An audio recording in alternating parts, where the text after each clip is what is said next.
All right, we are live. Here we go. Cardinals Pirates. It's going to be Matthew Liberatore today on the mound for the Cardinals. Both teams kind of bringing their A game, although the Cardinals definitely have a better lineup fielded today compared to what they've been doing. We'll go through that in a minute. Liberatore uses sliders for the most part, sliders and fastballs over 50% of the time, and then has a pitch mix. Let's go down and take a look at that. So sliders, four-seamers, and then cutters and sinkers get mixed in a good amount as well. And then he does throw in the occasional changeup and curveball. So that's Liberatore's pitch mix. He's a really good low walk rate, good chase rate as well, good expected ERA, and he's been very effective with that changeup when he's thrown it, putting the ball in the zone. So that's who the Cardinals have today. Now let's look at the lineups. As you can see, Cardinals in the field are starting pretty much their opening day lineup, although Yoel Pozo is behind the plate instead of Ivan Herrera, as Herrera is still recovering from that injury, but he'll be back very soon. Here is the first pitch from Liberatore to Cruz. In there for a strike, a fastball at the bottom of the zone, and he starts it off 0-1. Make sure it's lined up. That's good enough. Okay. Second pitch from Liberatore to O'Neal Cruz. Swing and a miss on a slider low and away. Got him to chase that time, and it's already 0-2. O'Neal Cruz obviously hits the ball very hard, the hardest in the league. Also has the highest bat speed. Very threatening hitter. Has 8 home runs this year in 33 games. Here's the 0-2. Got him looking with a perfect fastball at the bottom of the zone for strike 3. So Liberatore with a 3-pitch strikeout to start the game. Can't start any better than that. And that will bring up Bryan Reynolds. Liberatore's kind of become the de facto ace for the Cardinals due to the way the matchups have lined up. He's now facing guys like Paul Skenes, while Sonny Gray hopefully can get some wins against some other starters. Here's the first pitch to Bryan Reynolds, batting from the right-hand side, in there for a strike. 4 pitches, 4 strikes for Liberatore so far. Reynolds has a negative 0.2 WAR. He just hasn't gotten going so far this year, but he did hit a homer from the left-hand side yesterday. As Liberatore attacks once again with another strike right at the bottom of the zone. So it's 0-2 on Reynolds.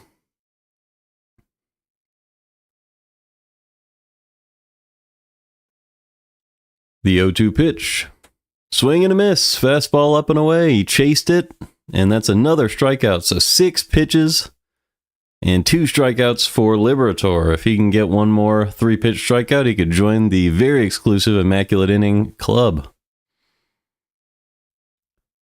Cardinals obviously starting Nootbaar in left, Scott in center, Walker in right, Donovan at second, Burleson at first, Mason Wynn at shortstop, batting second, and then Nolan Arenado at third. First pitch is low, so it's 1-0 on McCutchen. So the Immaculate Inning is off the table. Wilson Contreras is the DH today, and Yoel Pozo is behind the plate. Here's the 1-0 to McCutchen. Inside with the changeup, 2-0. So no longer perfect from Liberatore. Although it could still be a perfect game, so maybe I shouldn't say that yet. Here's the 2-0 pitch. And that one's low, 3-0, so probably unlikely. McCutchen's only 1 for 9 with 3 strikeouts in his career against Liberatore, so if he can find the zone and battle back, maybe he has a good chance. Here's the 3-0 pitch.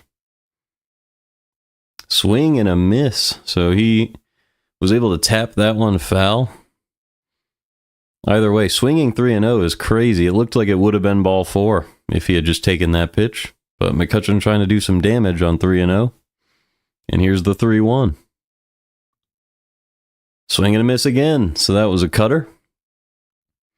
That one went straight into the catcher's mitt.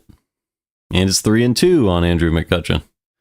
So McCutchen playing the 2-out strategy of trying to get extra bases with a 3-ball count, which makes a lot of sense from a strategic perspective, although Individually, getting a walk right here would have been perfectly fine. Here's the 3-2 pitch from Liberatore. Just low for ball 4 with the cutter, and McCutchen will reach. So that low walk rate for Liberatore gets a little bit higher after that at-bat. And that'll bring up Ke'Bryan Hayes, the third baseman for the Pirates. He has a .603 OPS on the year, 0.5 WAR in 34 games so far. The average sits at 246. And Liberatore throws the sinker right down the middle for strike 1. It's 0-1 on Hayes. So Liberatore, he's found a lot of success this year just by attacking the zone. Worked for him against the first 2 hitters, and then he strayed. There is a slider inside, pulled down the line, fair. So it's going to be extra bases for Hayes, and McCutchen ended up stopping at second base, so never mind. That was really strange. I guess the ricochet played into the hands of the Cardinals left fielder. That is Nootbaar today, so Walker playing in right. So first and second with 2 outs. That's the first hit of the game for the Pirates, and it'll bring up Alexander Canario, hitting .132 this year. First pitch, in there with a changeup at the bottom of the zone, 0-1. Canario did not like that call, but it was in there for a strike.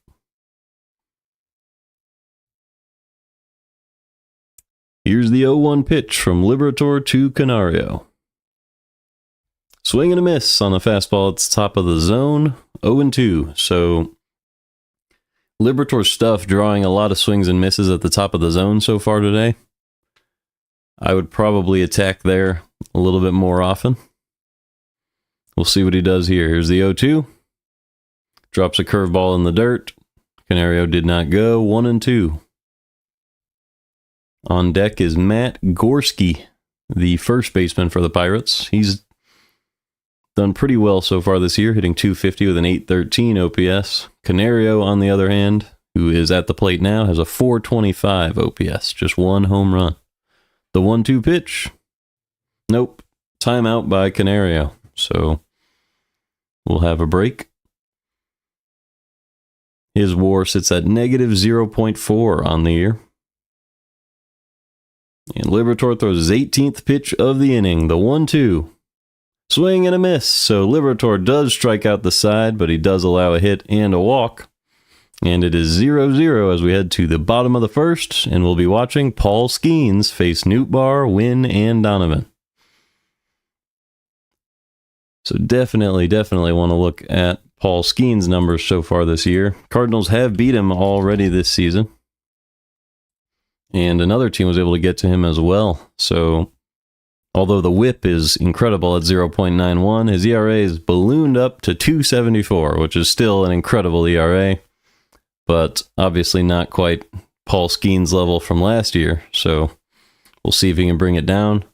If you look at what he's done, it's been pretty incredible. 90th percentile on the pitching run value this year.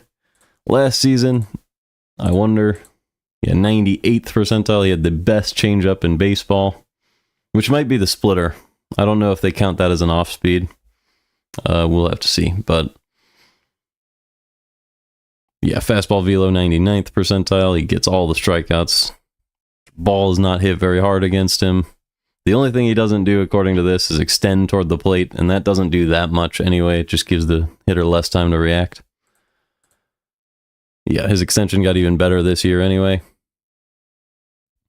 I guess that off-speed hasn't been very good, though. Is that the changeup or the splitter is what I wonder, because the splitter he throws 25% of the time, so a lot of the value would come in that. The changeup only 7%. There's no way there were that many runs in that changeup, so I assume the splitter counts as off speed. So that makes sense. All right. But yeah, Paul Skenes, you know what you're getting. This is going to be an incredible pitching matchup, and I'm excited to see what happens in the bottom half of the first. Can also pull up Nootbaar. Very good walk rate for him. 95th percentile. Also doesn't chase, doesn't whiff, and doesn't strike out. It's exactly what you want from a leadoff hitter. 89th percentile in batting run value. Good outs above average. Nootbaar has been very, very solid as well. Here we go. First pitch is up and away. 1-0 on Nootbaar. So Skenes, he uses 37% four seams, 25% splitters, 13% sweepers, and then he mixes in a bunch of pitches at 7% or less. Second pitch was a fastball down the middle, popped up out of play, and it's 1-1 on Lars Nootbaar. Nootbaar has 0.9 WAR on the year, 5 home runs. Very good leadoff hitter. Here's the 1-1. Fastball outside, 2-1. We'll see if Nootbaar can reach early on against what might be the best pitcher of our generation. We will have to see. 2-1 pitch.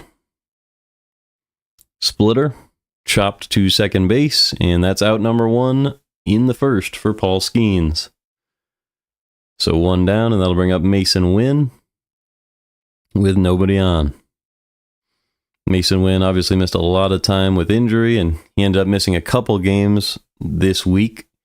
And Barrero had to fill in with a little ankle sprain, but Mason Wynn is back out there today to face the ace of the Pirates.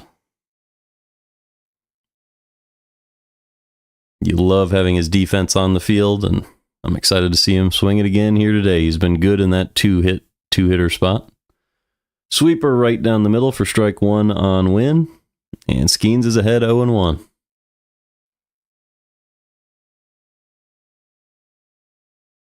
Here's the 0-1 pitch from Skenes. Tried to fit a four-seam on the outside corner, but missed just outside. 1-1.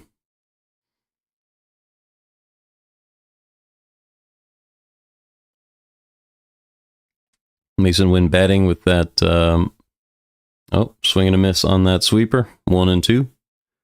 Batting with the sliding glove in his pocket, which must be a habit from the minors or something like that. Just a padded feel there. Here's the 1-2 pitch. Sweeper, popped up, still 1-2. That one got out of play.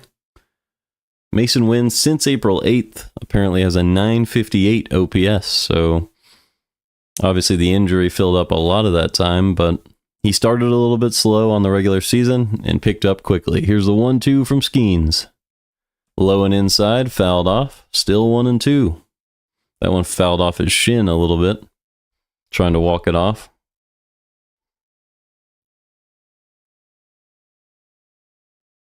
Ooh, it might have been around the ankle. He just sprained his ankle, so that might be a problem.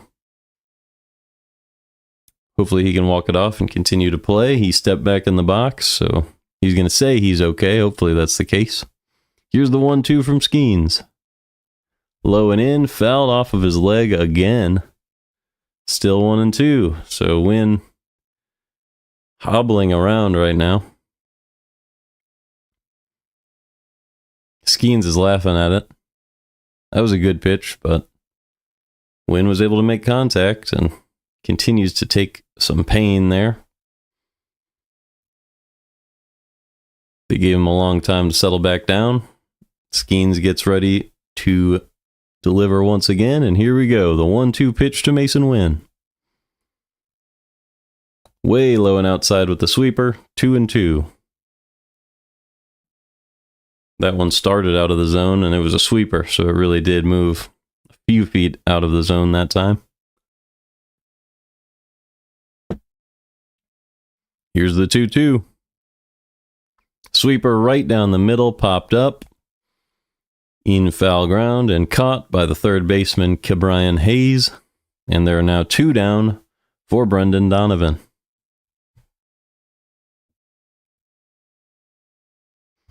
So the Pirates have Cruz in center, Canario in left, Reynolds in right, Ke'Bryan Hayes at third, Triolo at short, Peguero at second, Gorski at first, Davis at catcher, and Andrew McCutchen at DH today. And Donovan finds a hole in the middle of the infield for a base hit. That was a fastball low and away. He rolled over it, but he just found the gap in the infield, as he's done a lot this year. He practiced that all off season. hitting the ball where the defense is not. And once again, just a little rolled over chopper right into the hole of the defense. Perfectly placed baseball and a single for Donovan. So that's how you get a 341 average. You work on things like that. And here comes Nolan Arenado with 1 on and 2 outs against Skenes. First pitch, fastball inside for a strike, 0-1. Arenado has 3 home runs on the year. They're really playing him to pull with an exaggerated shift, and they're holding Donovan on first. So the entire right side of the infield pretty much open. Arenado is one of very few hitters who's been great against Skenes. He's 4 for 11 with a home run and 0 strikeouts. But he's down 0-2 here. The 0-2 pitch from Skenes. Inside with the sinker, 1-2. So Arenado trying to be one of very few hitters to have faced Skenes 11 times. Well, now 12. We're seeing if he can become a hitter who's faced him 12 times without striking out. The 1-2 pitch. Swing and a miss, and he does strike out for the first time in his career. Brings his average against Skenes down to 333, and will go to the second, tied 0-0. It'll be Matt Gorski, Jared Triolo, and Liover Peguero for the Pirates. So let's take a look at some of these stats. I don't know much about these 3. So Matt Gorski. Start there. He has some pretty good numbers.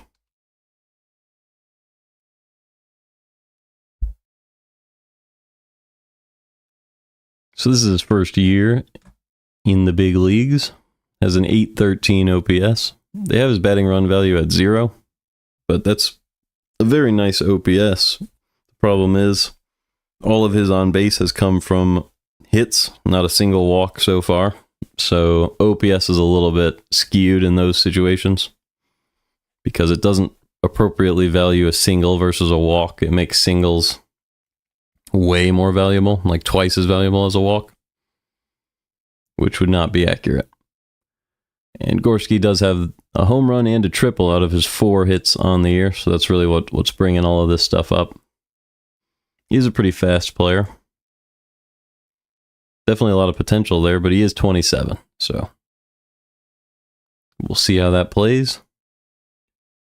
Triolo, we've seen him in this series. I do want to see Peguero.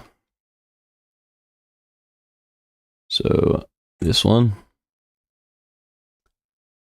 he was a little below average last season. Did play, oh, never mind. This is his first game of this year, so that's what messed me up. He was well below average last year, didn't play much, and in 2023, he was also well below average, but played a lot more, got 6 stolen bases, 7 homers in 198 at-bats. He is very fast, so a lot of fast players for the Pirates. Not a lot of hitting skill, it looks like, but we'll see. Liberatore's back on the mound, and we're back. Let's take a look. First pitch in there for a strike on Matt Gorski. He does have that home run. Hitting .250 on the year with no walks. Here's the 0-1 to Matt. Missed low with the changeup, 1-1. So with Liberatore, it really is just a trick of finding the zone and continuing to put the ball in the zone, the 1-1. Inside, ground ball to first. Nice play by Burleson, and there's 1 out in the top of the second. So that will bring up Jared Triolo, the Pirates shortstop. He sits at just a 421 OPS on the year. I believe he did have a hit in the game yesterday. Batting average at 148. Pitch 22 of the game for Liberatore. Up and in, did he go around? Yes, he did. So it's 0-1. That was a great cutter inside.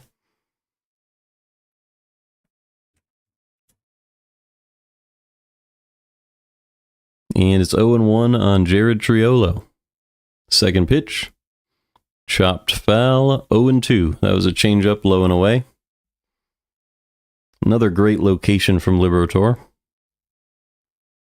And he's well ahead of Triolo.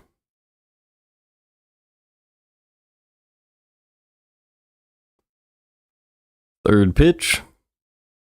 Way upstairs, 1 and 2. So he has been getting chases on the high fastball, but you can't miss that high. That one was a couple feet above the zone, but maybe he's trying to set up a curveball. Here's the 1-2 pitch from Liberatore. Way up and in that time with the cutter. So once again, he missed too high upstairs. 2 and 2. Triolo also listed as below replacement level at negative 0.3 WAR. The 2-2 pitch. Low and in, fouled back, still 2 and 2.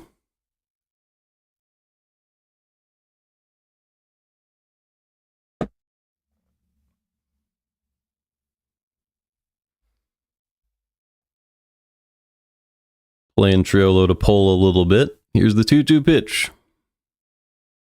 Hard ground ball, foul down the third base line. And we'll do it again. So the Pirates have made Liberatore work a little bit here. Already coming up on pitch number 28 on the game with 1 out in the top of the second. Here's the 2-2. Right down the middle, ground ball back to the mound. Liberatore makes the play, and there are 2 outs now in the second. Good stab there by Liberatore, and a nice calm throw to first. So that will bring up Leover Peguero. Trying my best to pronounce his name. He has no at-bats on the year, so 0 average, 0 OPS is how it's listed, but it's just because he has not hit yet. So here's his chance. Liberatore versus Peguero. First pitch. Top of the zone, fouled back, 0-1. One thing I do wonder, when you're this far in the hole, if you're the Pirates, are they purposely choosing to start a lineup that does not hit the ball super well on Skenes starts? Here's the 0-1, a little inside, 1-1. Just to get a better draft pick? Or is it too early for that? Because I think winning the games where Skenes starts would be beneficial for your team for the sake of selling tickets. Here's the 1-1.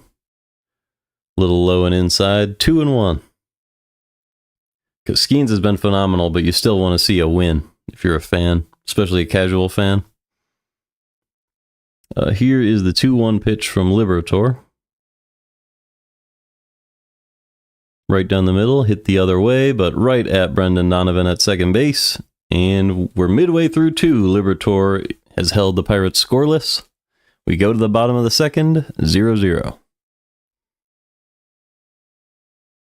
So it'll be Contreras, Burleson, and Pozo this inning against Skenes.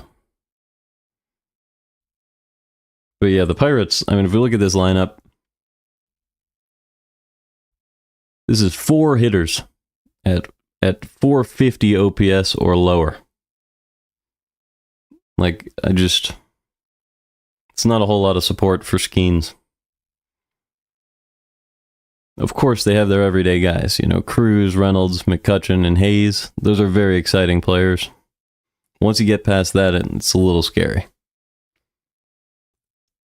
In a bad way. But, oh well. We'll take a look. I just want to see how high. Well, first we'll look at Pozo, and then I want to see how Contreras has been climbing, because I've been tracking that. It's been very exciting to see his numbers climb up. Yeah, Pozo's been great. 2 batting run value. This looks like the highest expected batting average in baseball, but obviously he's not qualified yet. Does not strike out a whole lot. He does. He also does not walk very much, but that's perfectly fine. He puts the ball in play. 1 block above average. Solid pop time. He's not very fast. You don't expect him to be. You expect him to be able to walk more often because of his height, but that is what it is. He's been very, very fun to watch. And then if we go to Contreras, bat speed still very high. The batting value, it's climbing. It's -1, but we're almost there. The peripherals are still great. He's building, absolutely building these stats. We'll check back, well, every game until it's finally back to where he was last year, which was 80th percentile. So that's exciting. Here we go. Contreras up to the plate. Contreras versus Skenes.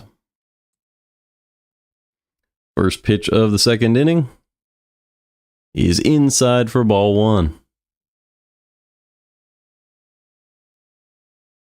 With Skenes, you expect him to be able to kind of dot it up wherever he wants. Here's the 1-0 pitch to Contreras.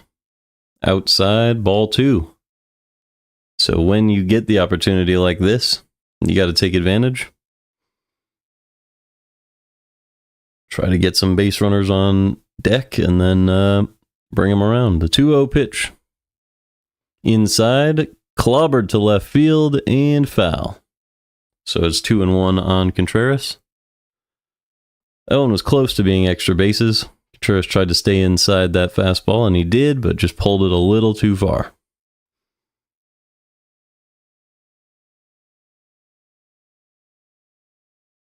Contreras sitting at 5 home runs, 0.4 WAR, and climbing. Here's the 2-1 pitch. Inside, ball three. That was a sinker. Skenes struggling a little bit today. Still really great stuff. It's just not quite the level that we've seen him in the past. Here's the 3-1 pitch to Contreras.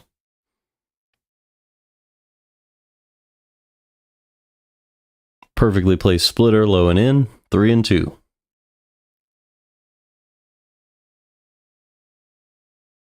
I think if he could throw that pitch every time to a guy like Contreras, I think he would. It's in the strike zone, but it's almost impossible to hit where he just threw it. You'd have to almost golf it.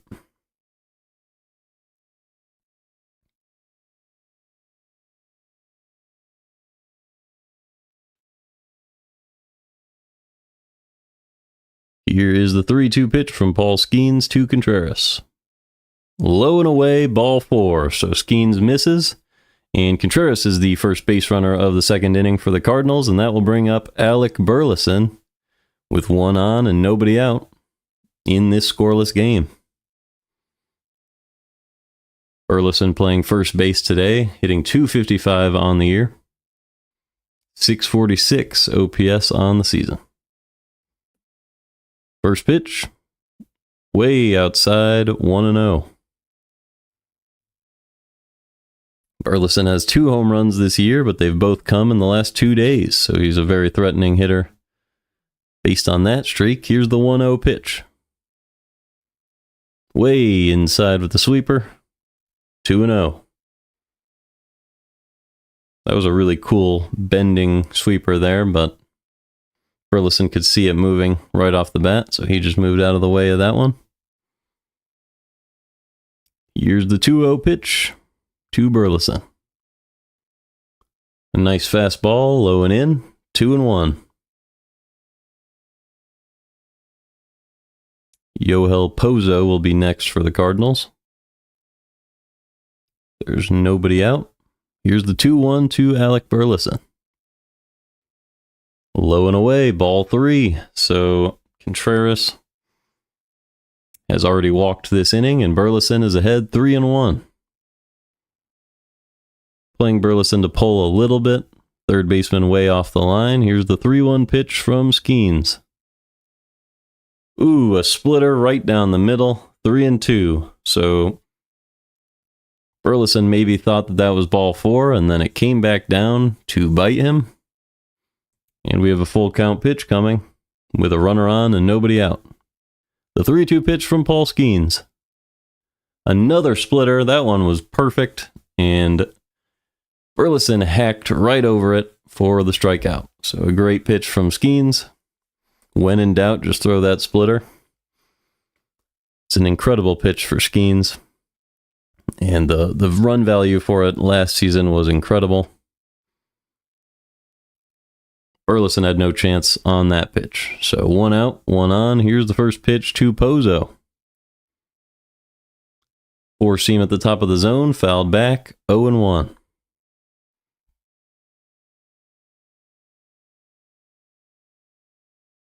Seems like pitchers somehow always find the zone against Pozo. It's as if they are just trying to throw low pitches to a regular hitter. Here's the 0-1 pitch. Low and away. Ball one, so it's 1-1 now. Pozo's only played 10 games this season, but has an .875 OPS with a home run and 0.2 WAR. So that's 2 WAR pace if he kept that up all year. Here's the 1-1. Instead, a check on Contreras. Nothing doing there. Still 1-1. Pozo digs back in. Here's the 1-1 pitch from Skenes. Outside sweeper, popped foul and into the seats. And is 1-2.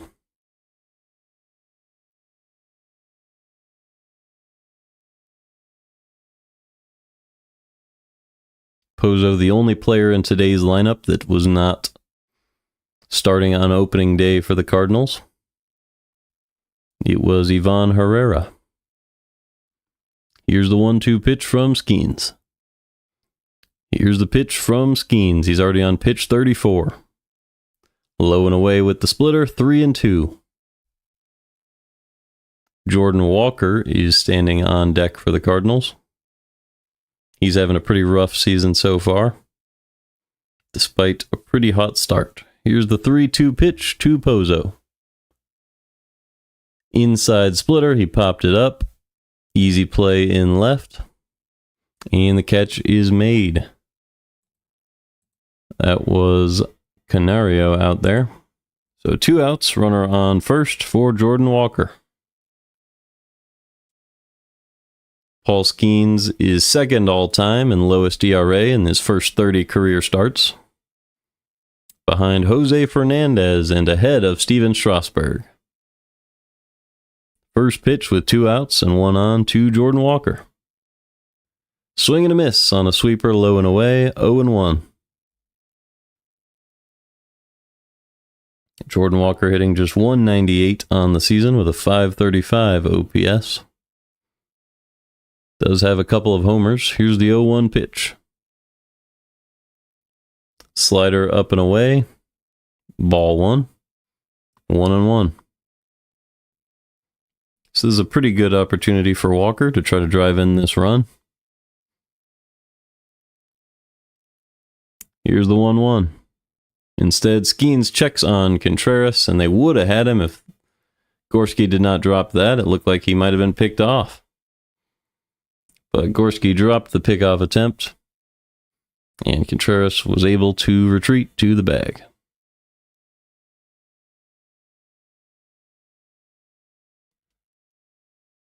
So that's unfortunate for Skenes. Here is the 1-1 pitch to Walker. Inside with the four seam, he chopped it foul, 1-2.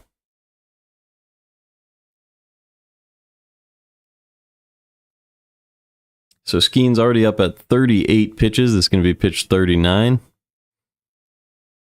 But the Cardinals haven't really threatened too much, despite the high pitch count.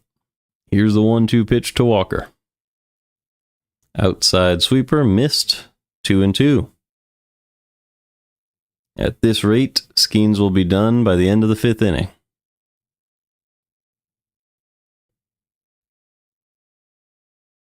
Here's the 2-2 pitch. Oh, they grant timeout to Jordan Walker. The ump shaking his head. And Pirates manager not happy at all about that call. But they do grant timeout.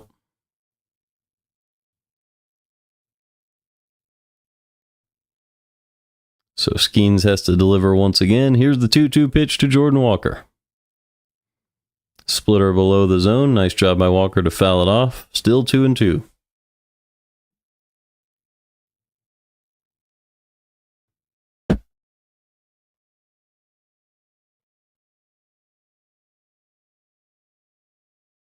Pitch 41 from Skenes.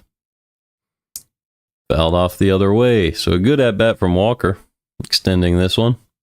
making Skenes work.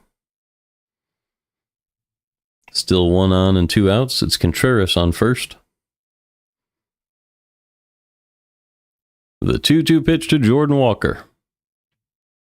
Swing and a miss on a sweeper outside, and Skenes gets out of it. 42 pitches through 2 innings, but he has picked up 3 strikeouts, and we're through 2. It's 0-0. It'll be Henry Davis, the catcher, and then O'Neill Cruz and Brian Reynolds for the Pirates. Let's see. So Henry Davis. Let's see if he's ever played in the bigs. Well, he has played this year. Oh, okay. He's been playing for a little while. 3 seasons now. He was, looks like a starting catcher 2 seasons ago in 2023. And he had good arm strength. Pretty good sprint speed as well. Never had an OPS above 653. 7 home runs on 255 plate appearances.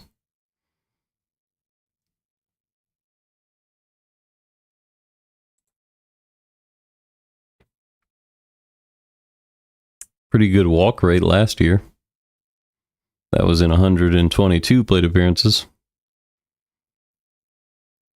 And pretty good pop time as a catcher. But he didn't catch enough people stealing above average for that to matter. So he's pretty fast, pretty good behind the plate, but can't really frame.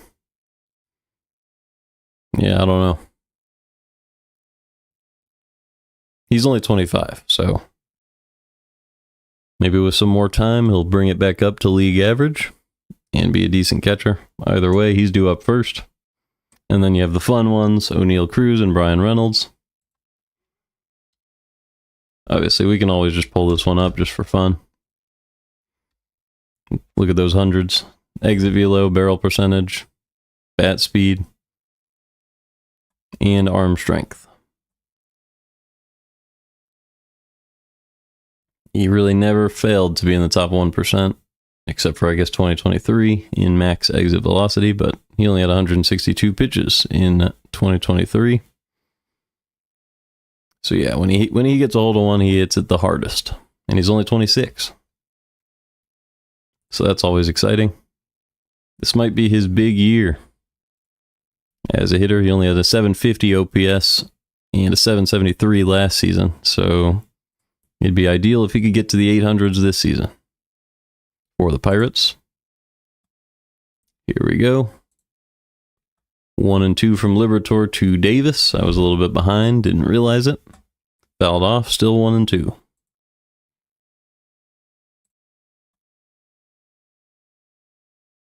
So Davis has played 10 games this season, negative 0.1 WAR. The 1-2 pitch from Liberatore. Bounced a slider in the dirt, 2 and 2.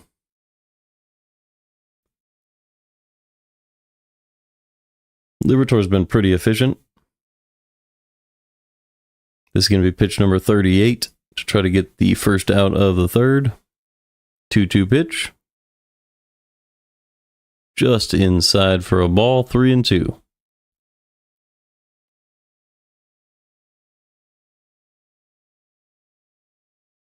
Liberatore with just a walk and the single allowed back in the first. 3-2 pitch. He dropped the curveball in there for what looked like strike 3, but the umpire did not give him the call. Everybody assumed that was strike 3. The catcher was ready to go around the horn. Instead, Davis will sit on first.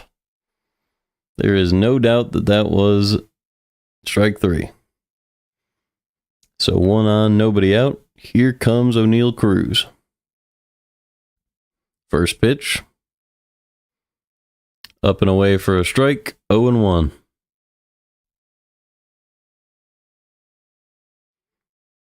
When a guy hits the ball really hard, you know it'll be a hard ground ball. So sometimes if those are hitting the right spot, it could create a double play. Here's the 0-1. Perfectly placed, low and away with the sinker. And that's strike 2. It's a great job by Liberatore.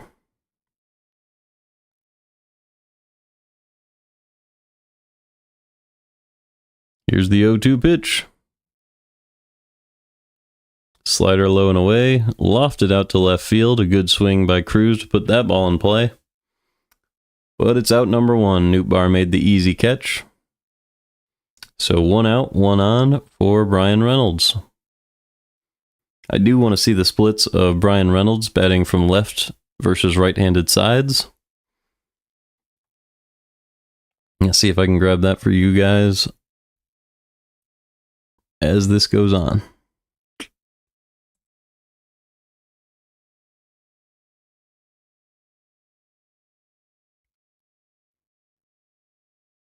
So we're going to go career splits, and I will come right back to the game. Here we go.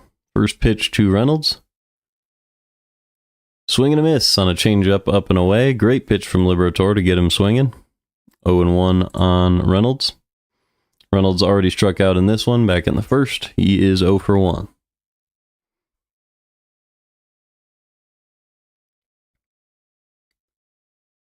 The 0-1 pitch. A little below the zone, 1-1. That was a changeup as well.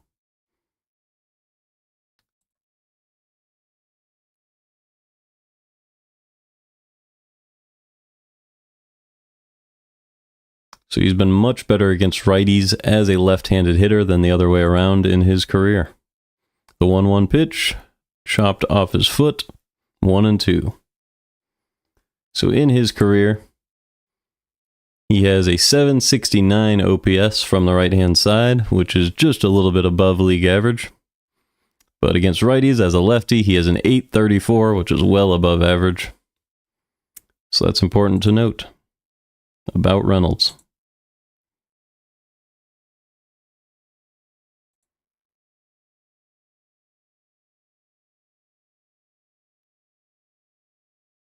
Liberatore is ready. Here's the 1-2 pitch to Bryan Reynolds. Low and in with the slider, 2-2.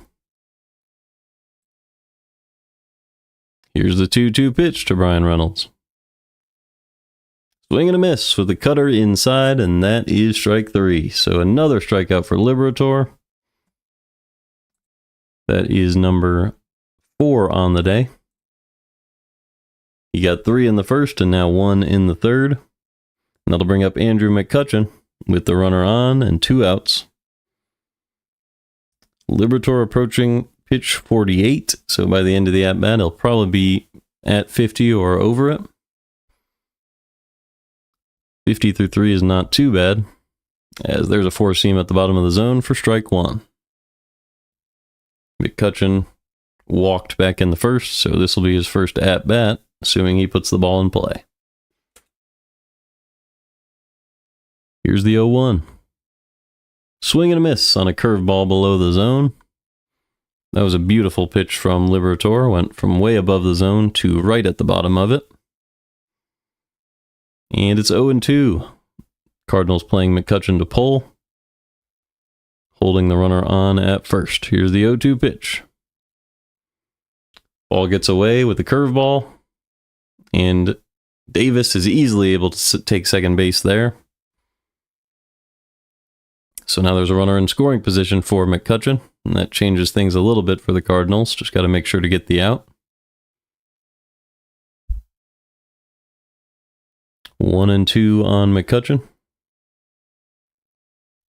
He's hitting .273 with 2 strikes. The 1-2. Hard hit ball to center field. Charging and making the catch is Victor Scott. Good hustle from Scott. He ran in to make that play. And we go to the bottom of the third. Still scoreless, 0-0. So Liberatore gave up some hard contact there. But he also got robbed of a strikeout to start the inning, so he never should have had to face McCutchen. Either way, it'll be Victor Scott, Lars Nootbaar, and Mason Wynn facing Skenes in the bottom half of the third. So let's grab some Victor Scott stats. He's really been turning it on.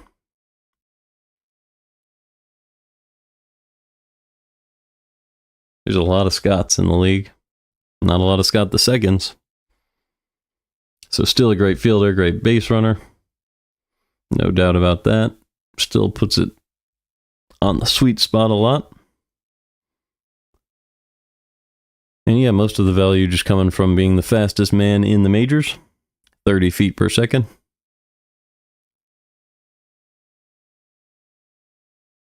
6 outs above average is incredible. And he doesn't chase. But yeah, he could definitely make these numbers a little bit better. 25th percentile in expected batting average, but somehow he's still hitting 284. As a left-handed hitter, that's very strange. But a 765 OPS is nothing to scoff at. That's pretty incredible. He did absolutely kill it as a Cardinal in Atlanta the other day. Maybe a couple weeks ago now, when they were visiting his hometown. So that's always really cool. Looks like he went to West Virginia for college. And the game will be back very soon.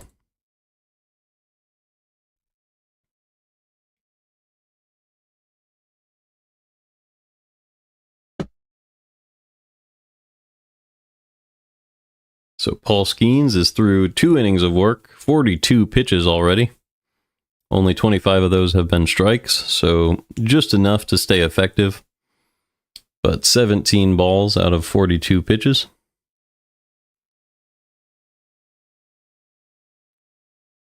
Here's the first pitch to Scott. Swing and a miss. Perfectly placed slider, up and away, 0-1.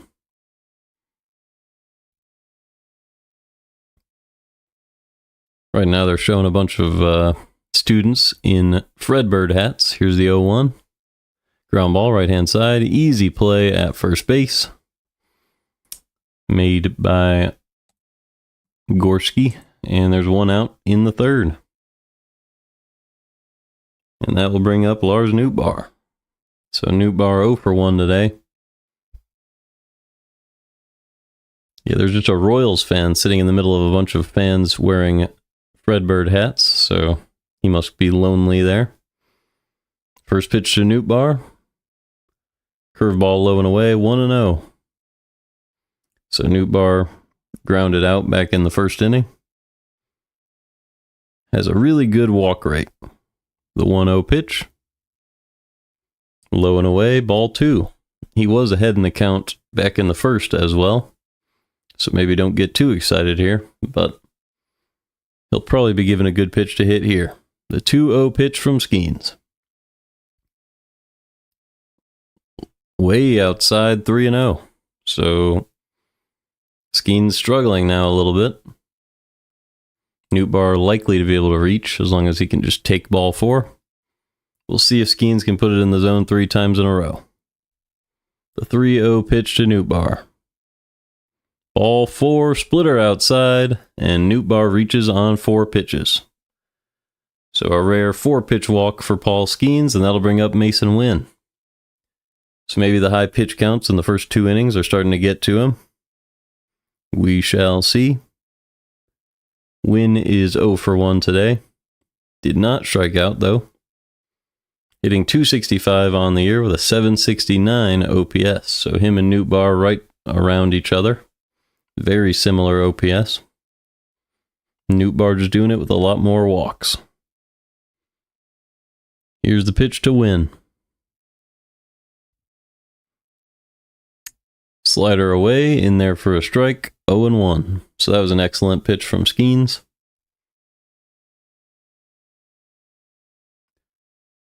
Wynn is 0 for 1 with a pop foul out back in the 1st inning. Here's the 0-1 from Paul Skenes. It's pitch 50 on the game.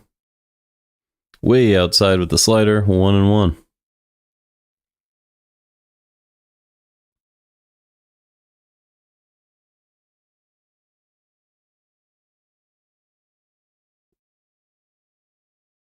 The 1-1 pitch to Wynn. Up and away, found the zone for a strike. That was a really nice, well-placed fastball. Had a little bit of arm side run. And it's 1-2. So 1 on, 1 out, 1-2 count to Wynn. The pitch from Skenes. In the dirt with the changeup, 2-2. So win just a little bit above league average with 2 strikes, 38% strikeout rate, 175 average. The league average is 169. Here's the 2-2. Right down the middle, but he swung right through it. And that is strike 3. So Skenes gets yet another strikeout, and there are now 2 outs with 1 on in the 3rd. So that's 4 strikeouts on the day for Skenes. He matches Liberatore. And that'll bring up Brendan Donovan. Donovan's been the Cardinals' best hitter by far this year. 1 for 1 today, as Skenes checks on Nootbaar at first. Donovan hitting .341 with an .882 OPS. Also found the gap with a single earlier today. The pitch, perfectly placed at the bottom of the zone, strike 1.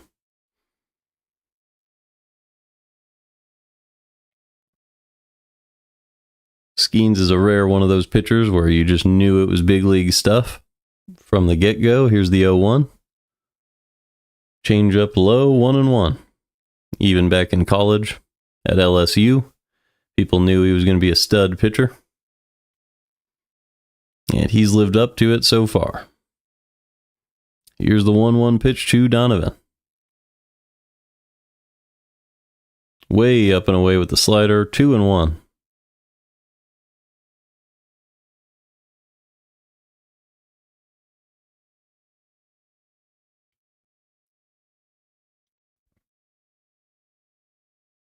Donovan hitting .341 with 3 homers on the year. Here's the 2-1 pitch from Skenes. Bottom of the zone with the splitter, fouled back, 2-2.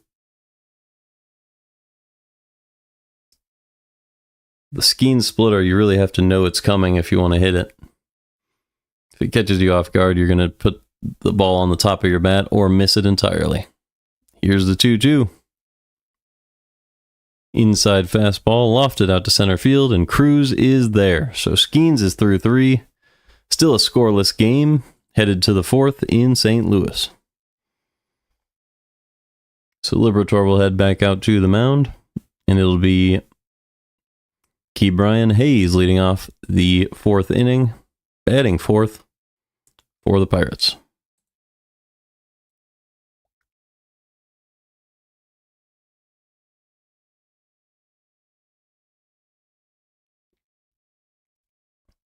All right.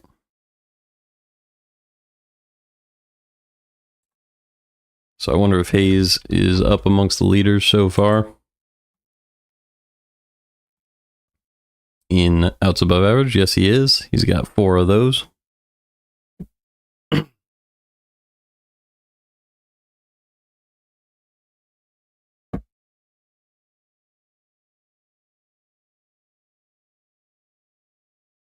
'51st percentile in expected batting average. Squares up the ball well, but still hasn't quite produced as a hitter. In 2023, he was one of the better players in baseball. Really good defense, above average hitting, 10 stolen bases.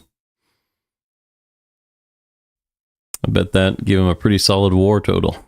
But since then, well below average as a hitter, and it's snuck into this season as well.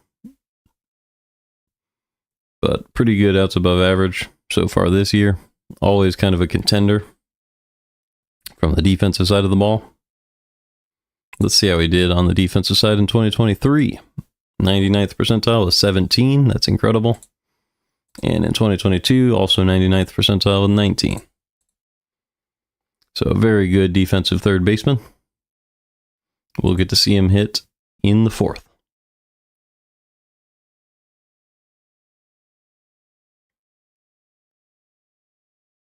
First pitch popped up to center field, and Victor Scott ranges over to make the catch, so there's 1 out in the top of the 4th. So Hayes goes down immediately, and that will bring up Alexander Canario. First pitch. A little inside with the cutter. 1-0.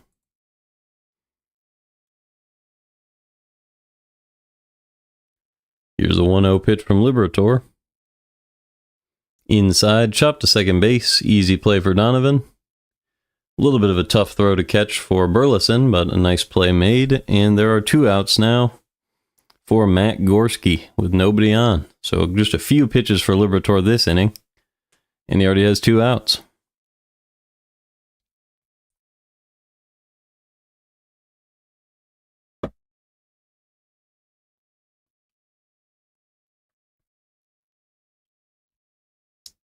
First pitch to Gorski.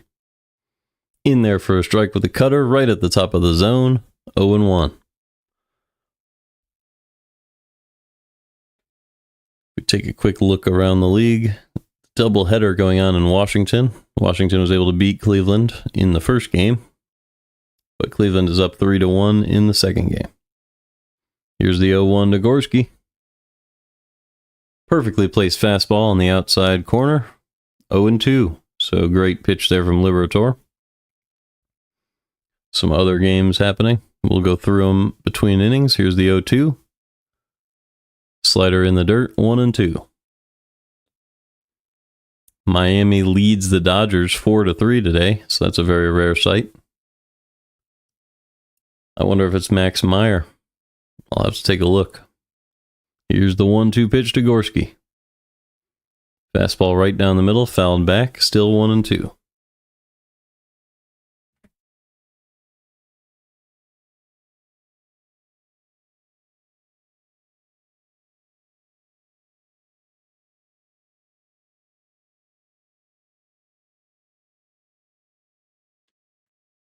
The 1-2 pitch. He gets called strike 3. So that was a slider a little inside, but got the call from the umpire, and that is another strikeout for Liberatore. So he gets one back. He missed a call earlier that should have been a strikeout. He gets one back in the 4th. And we go to the bottom half, still scoreless in St. Louis. Let's see. So that is the 5th strikeout of the game for Liberatore. So great job by him so far, 5 through 4. And the pitcher for today for Miami was Cal Quantrill, in case you were wondering. The other games going on, Texas absolutely routing the Red Sox in Boston. It's 6-0 there. Philadelphia leads 3-2 over Tampa Bay. New York hosting the Padres, the Yankees are, and it is 2-2. Braves tied at 0 against Cincinnati. The Giants lead 5-2 at Wrigley against the Cubs. Twins lead 5-0 at home against Baltimore. Kansas City is down 0-1 against the White Sox, and Milwaukee leads 4-0 at home against Houston. So that's a quick look around the league. Now it'll be Arenado, so we can just take a look at what he's done so far this year. Don't believe he's hitting the ball super hard, but it's kind of been what we've seen the last few years. Yeah, doesn't strike out. This is something he's improved a lot. We go back to last year. Actually, he didn't strike out much last year either. But it just keeps getting better. In 2022, he was almost an MVP. Obviously, Goldschmidt was able to take it from him on the same team. But 97th percentile strikeout rate that year, and then it became much worse at 84th percentile, 92nd percentile, and he's brought it all the way back to 99th this year. So that's one of those peripheral stats that's really nice. Problem is, he was hitting the ball really hard and in the right areas back in 2022, and that has fallen off big time. He was at 46th percentile, and he's just not hitting it that hard anymore. Was there ever a time when he was really high in the exit velo? Yep, 84th percentile back in 2015. Some of this stuff is cool to go back and look at. But yeah, now he's facing Skenes, so let's take a look. It's 0-1 now. 1-1, actually. Guess I missed a ball there. The 1-1 pitch. Low and in, pulled foul with the splitter, 1-2.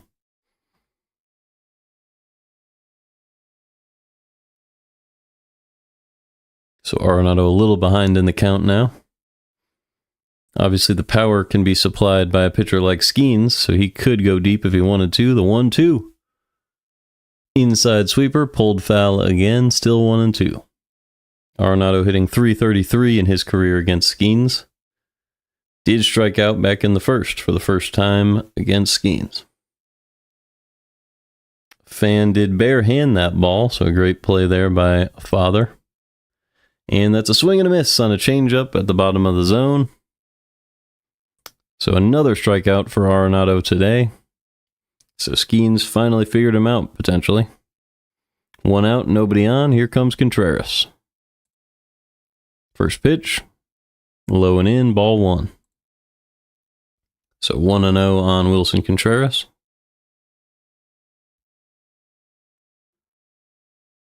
Here's the second pitch. Chopped into play to short. Good play there. And there are 2 down now in the 4th.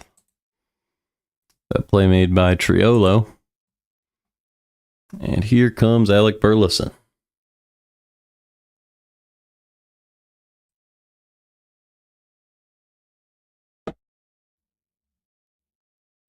So nobody on right now. Burleson coming off a 2-game home run streak. Maybe he could swing for the fences again right now. First pitch to Burleson. Low and away, pulled to second base. And an easy play is made there. So after 4, that was a really quick inning for Skenes, and it's still tied 0-0. Good pitcher's duel, that's what we were promised. It's what we're getting. Nobody really coming close to scoring.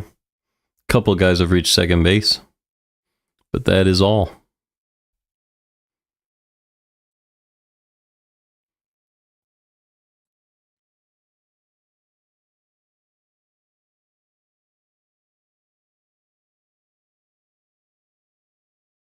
So it'll be Triolo, Peguero, and Davis. That's 7, 8, 9 for Pirates. So we don't expect a whole lot out of these guys. It's a 413 OPS, a literal 0 OPS because he's only had 1 at-bat, and a 476 OPS. Those are the 3 hitters that will be hitting.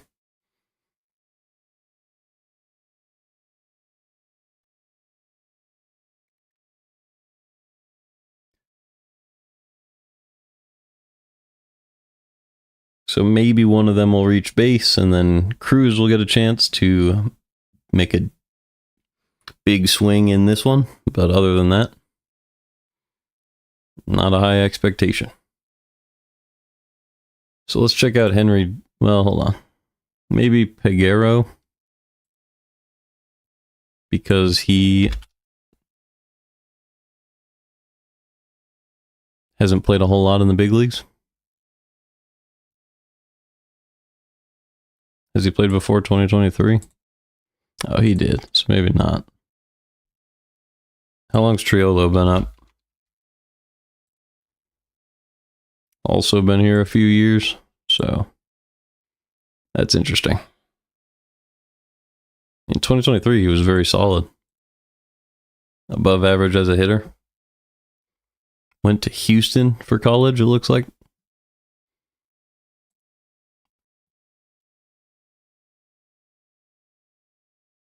Either way, all right, the game is back. Liberatore back on the mound. Let's watch him go to work here. First pitch in there for a strike with a changeup low and in, and it's 0-1.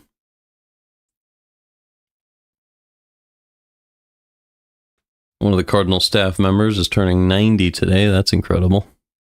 Ground ball foul, 0-2. So Pittsburgh, 12-24 on the year. Trying to stay below a 1/3 win percentage against the Cardinals today. And trying to get a win for their ace, Paul Skenes. Cardinals, on the other hand, are trying to work their way toward a sweep that would bring them back to 500 if they're able to complete it. And we're in the fifth, still scoreless. Here's the 0-2 pitch to Jared Triolo. Swing and a miss on a fastball way above the zone. Triolo chased, and there's one down in the fifth. So that is the sixth strikeout of the game for Liberatore. He's matched Skenes strikeout for strikeout throughout the day. John Jay put in some work with Jordan Walker and some other young guys earlier today. First pitch to Peguero is in there for a strike, 0-1. John Jay was obviously a very nice center fielder for the Cardinals for a long time. Won the World Series with them in 2011.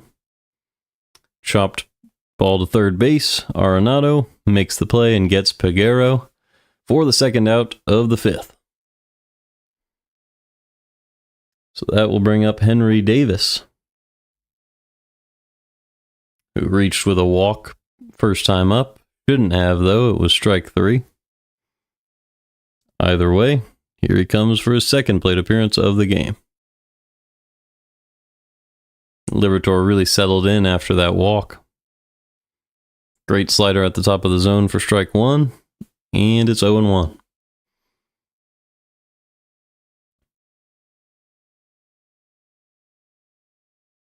I believe Liberatore's retired 8 straight hitters. And there's a cutter popped into the seats, 0-2. So Liberatore could get through 3 perfect innings in a row. Well, not quite, because of the walk call back in the third. But it would be essentially 3 perfect innings in a row if he can get this out. And he does. That's a fastball at the top of the zone. Swing and a miss for Davis. And he gets the strikeout that he rightfully deserves. And we go to the bottom half of the fifth. It's 0-0 in St. Louis. So the Cardinals get another shot at Skenes here.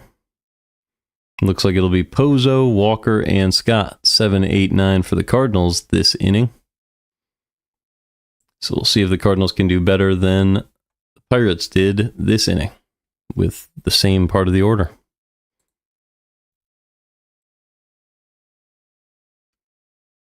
So we looked at Pozo. We can look at Walker. It's the only guy out of these 3 we haven't looked at today. It's not going to be exciting. A little bit scary. 10th percentile in batting value. A league average fielder, which is great. He has 1 out above average. 73rd percentile in that category. Really good arm strength. So actually, as an outfielder, he's become a lot better, although they have his arm strength at 98th percentile and his arm value at 8th percentile because it's -1, which means he probably missed a couple throws he might have been able to make. But that's okay.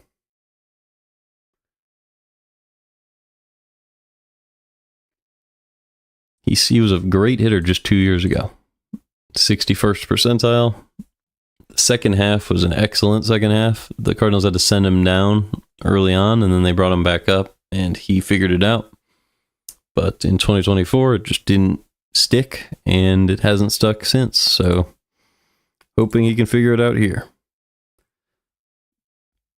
A lot of hitters do have a sophomore slump, but Walker did not bounce back afterwards. So hopefully he can figure it out for this season. There's still a lot of baseball left to play. It's only May 6th. So much baseball left to play. And it makes a lot of sense for the Cardinals to keep giving him attempts, and hopefully he can figure it out. First pitch to Pozo was strike up and in. That was above the zone, so maybe Pozo went around. Here's the 0-1 pitch to Yoel Pozo.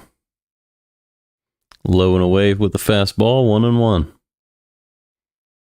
Skenes, this will be pitch 69 for him in the 5th inning, so he's become a lot more efficient as the game's gone on. The 1-1, slider up and in, fouled back, 1-2.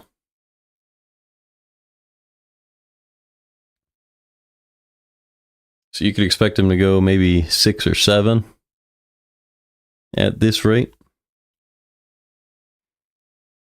Here's the 1-2. Another sweeper up and in, fouled back again, still 1-2. Seems like he kind of just has a bend to his pitches, and he can choose between the sweeper and the slider exactly how much he wants it to move. Here's the 1-2 pitch. Sweeper outside, 2-2.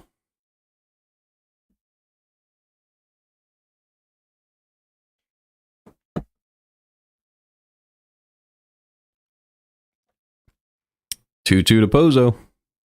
Inside splitter, chopped to third base. Good play by Brian Hayes, and there's one out in the fifth. So that will bring up Jordan Walker. We were just talking about him.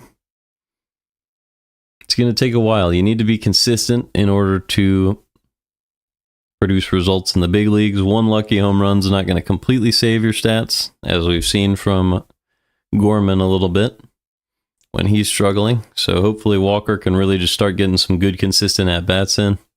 First pitch, low and away, ball one with a sweeper in the dirt, 1-0.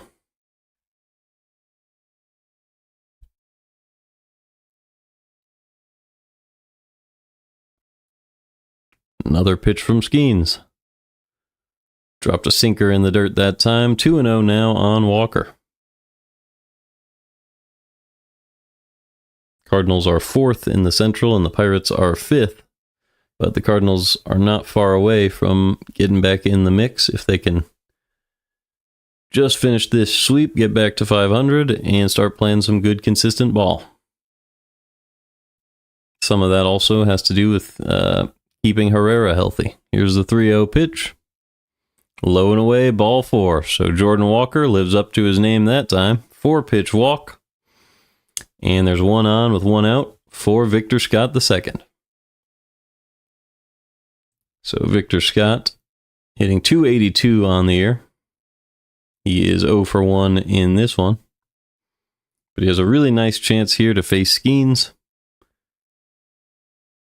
and put the Cardinals on the board with Walker on first. Here's the first pitch. Up and in with the curveball. He took that one. He thought about it. But it's 0-1.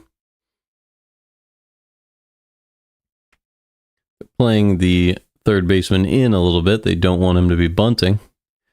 Here's the 0-1. Swing and a miss on a changeup low and away, and it's 0-2.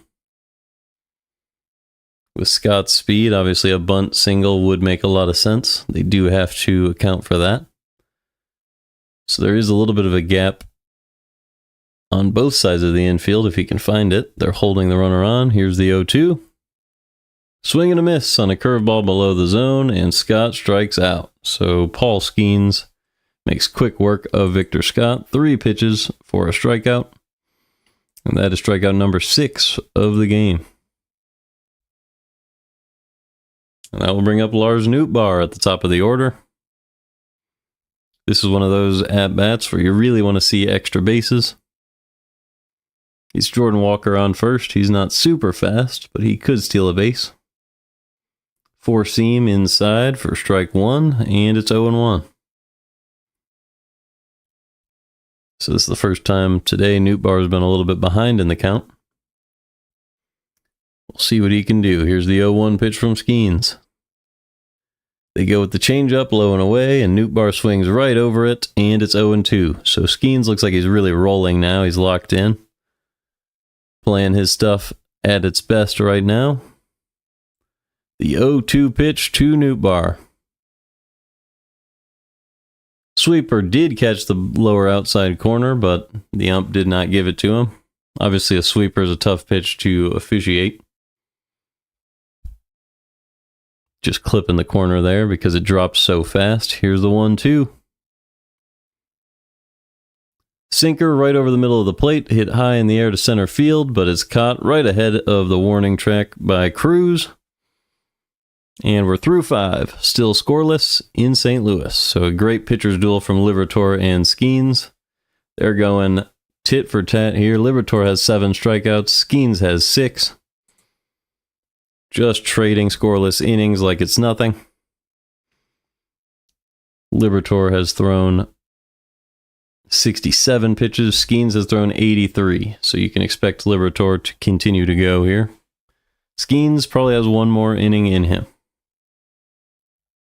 He has a lot in him, but obviously they're not going to let him go more than 100 pitches.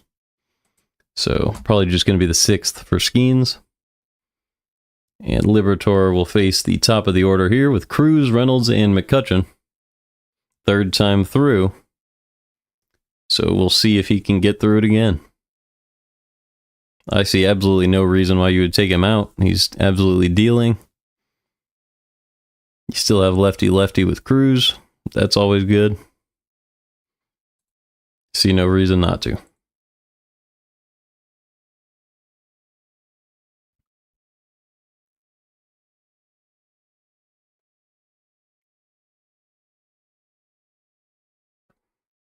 I'm going to go to some McCutchen splits.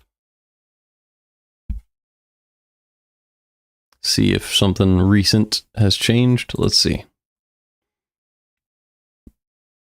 So his career platoon splits against lefties are 909 OPS, and against righties it's 802.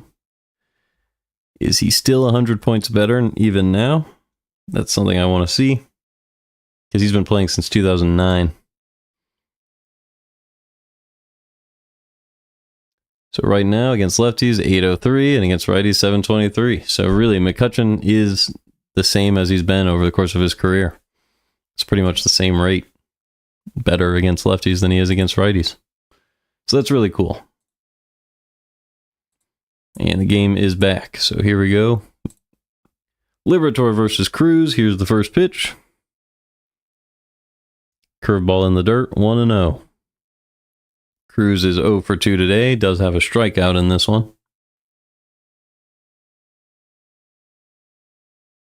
The 1-0 pitch to O'Neal Cruz. Swing and a miss on a slider, 1-1. That was a low and away slider. Got him to swing way over it.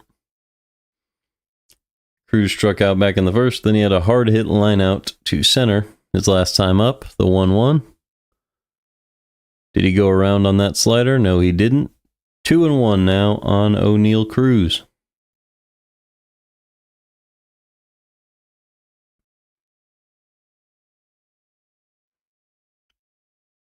Two-one pitch.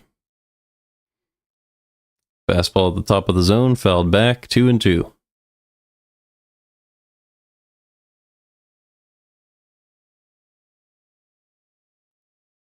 Liberatore's been absolutely dealing. Only 2 walks today. Skenes has had 3. Here's the 2-2. Slider low and away, missed outside, 3-2. They do it in such different ways. Obviously, Liberatore does it by pounding the zone, trying to avoid walks, and just having good ground ball stuff. Here's the 3-2. Inside, fouled back. And obviously he doesn't throw it nearly as hard. And then obviously Skenes just pounds it in the zone with a lot of speed. Makes hitters adjust to that, and then he can throw that wicked splitter. It's interesting to watch. Good pitchers get it done, though. Here's the 3-2 to Cruz. Low and away with the slider, and that is ball 4. So a 3rd walk today for Liberatore. And even though I've been setting him up as the guy who doesn't walk anybody, him and Skenes now have the same total on the game with 3 walks.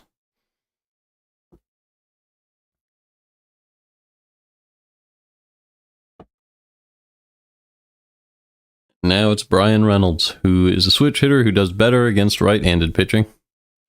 It's a rare trait. First pitch, bunt, chopped into the air, and behind the plate for a strike.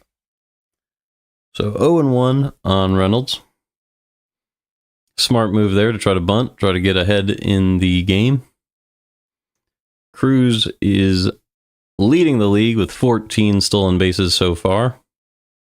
The top 4 leaders in baseball in stolen bases all play in the NL Central, and they all play for different teams, so that's a lot of fun.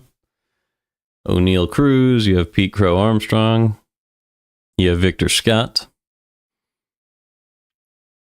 and you have Ellie De La Cruz as Liberatore catches the outside corner with a fastball. It's 0-2 now on Reynolds.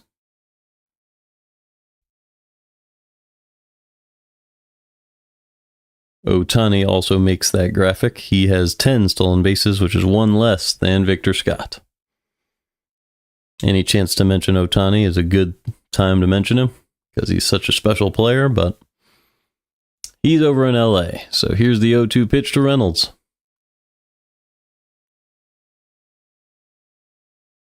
Top of the zone, fouled off, still 0-2. You wonder if they're thinking about sending Cruz this time with McCutchen on deck. Give yourself a chance to take the lead with a base hit. It would not be an unwise decision. But it is risky against a left-handed pitcher. The 0-2 pitch to Bryan Reynolds. Instead, they check on Cruz at first. Smart move, keep an eye on him. Still 0-2.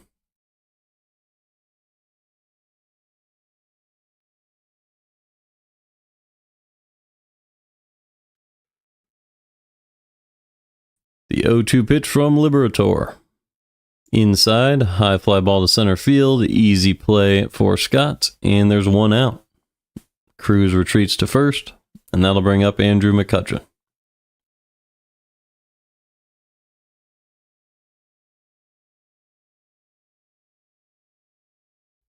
So Liberatore now going to throw pitch 79.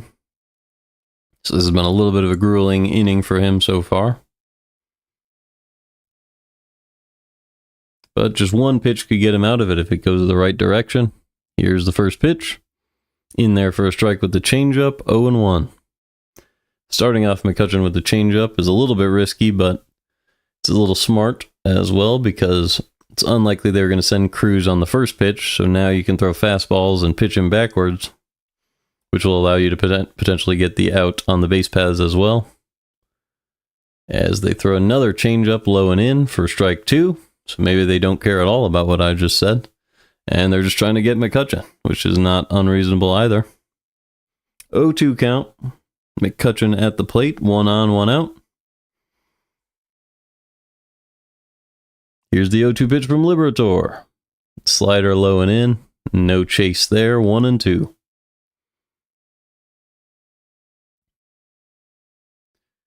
That high fastball has a good swing and a miss rate today, but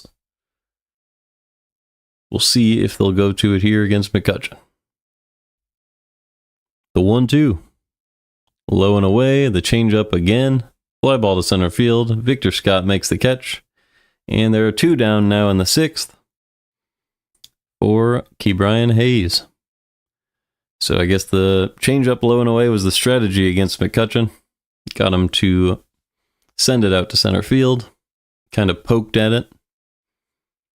Didn't have much of a chance of going too far with that good location from Liberatore. So 2 outs. Cruz on first. Here's the first pitch to Hayes. Instead, they check on Cruz. So another check. That's the first disengagement of this at-bat. Arenado playing down the third base line. Here's the pitch to Ke'Bryan. Cutter in the dirt, 1-0.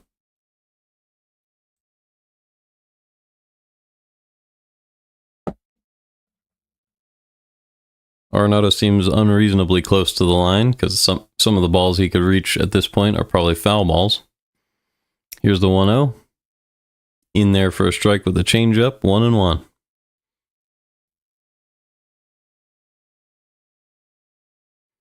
Liberatore trying to pitch himself out of a first batter reaching base.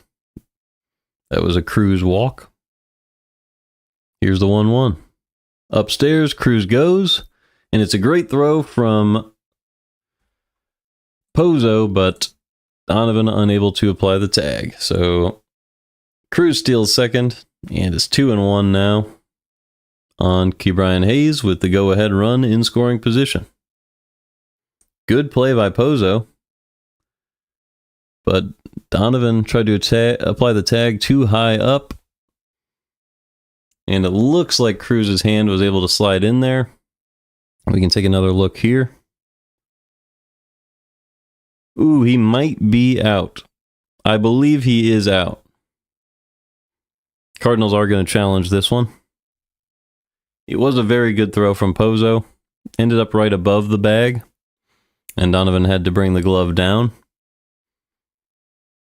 It looks like they got Cruz, but it has to be indisputable that the batting glove, was not touching the base there. So we will need to see. Donovan definitely thought he had him.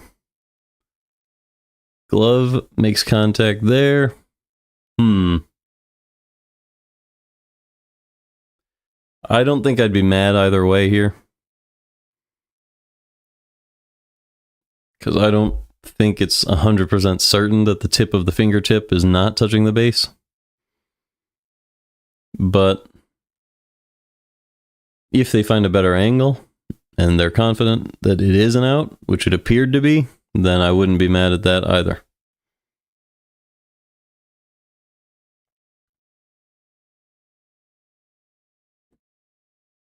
So here we go.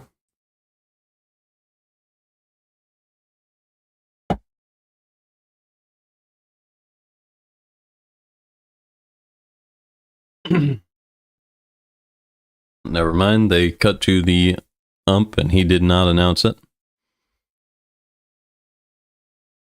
Challenges are always the hardest thing to broadcast, because I don't know what to say when they're just showing the umpires.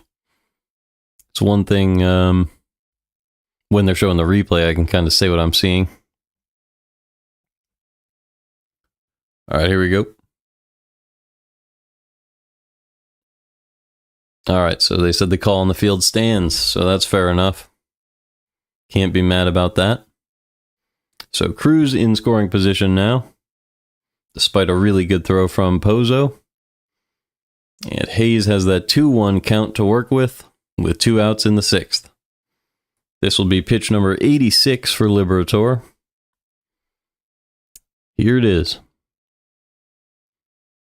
Just low at the changeup. It did clip the bottom of the zone. Ump didn't give it to him. 3-1 count now on Cardinals Hayes.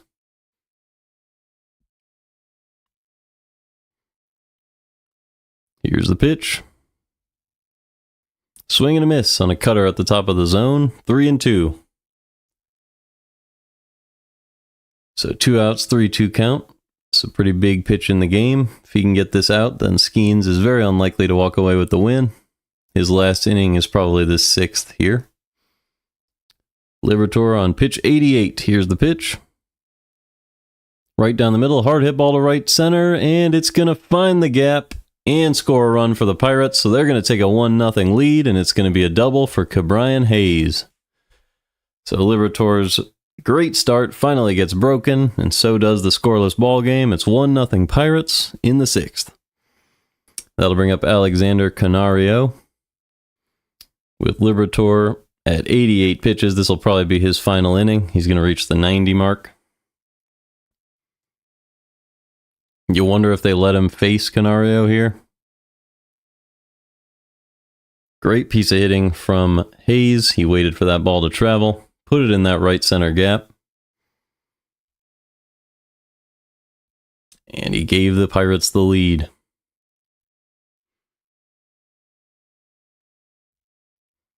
So this will be pitch 90 from Liberatore. It's 1-0 on Canario. He missed the first one inside.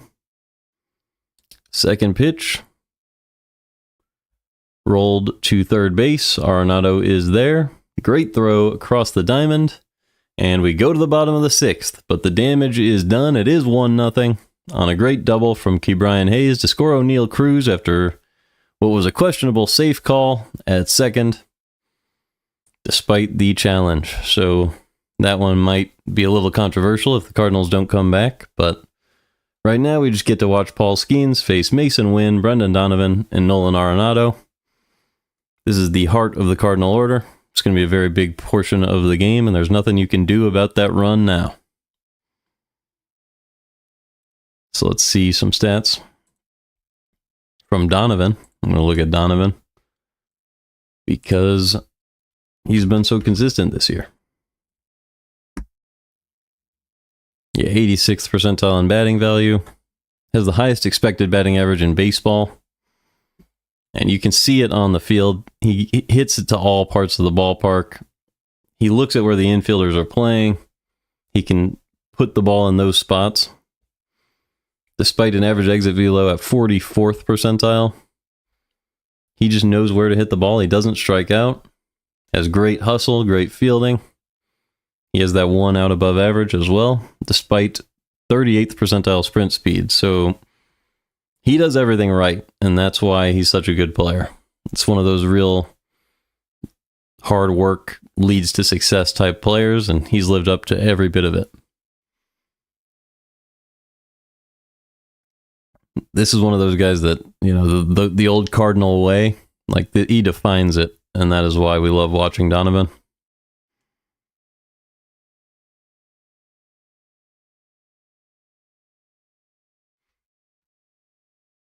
Hopefully he can do something against Skenes here.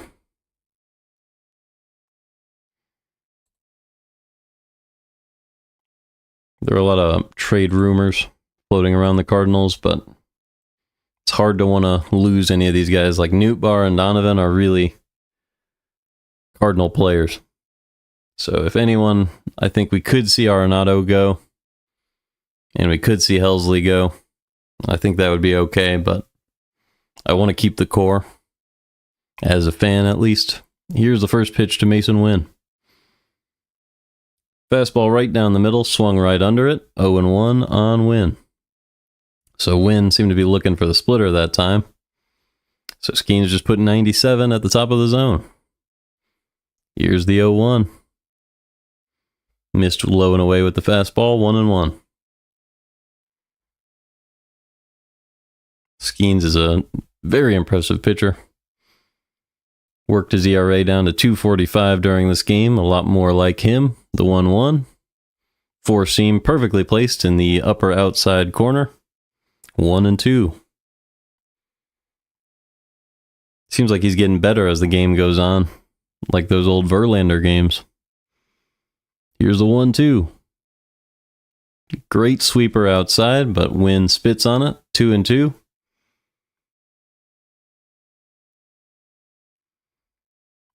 Wynn's been very good since being moved to the 2 spot. We'll see if he can figure something out here. The 2-2 pitch.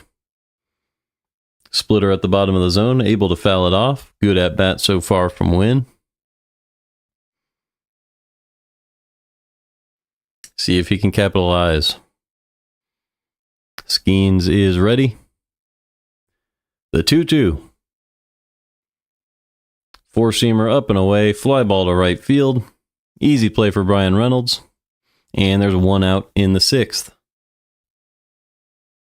So Skenes only with 1 run of support, still in contention for the win if he can get through the 6th inning without any damage. Here comes Brendan Donovan. 876 OPS, one of the best batting averages in the league. First pitch, outside with the curveball, 1-0.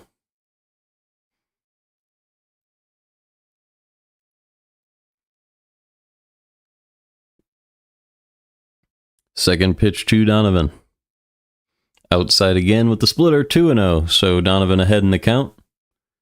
If he can reach base, it would be Arenado behind him.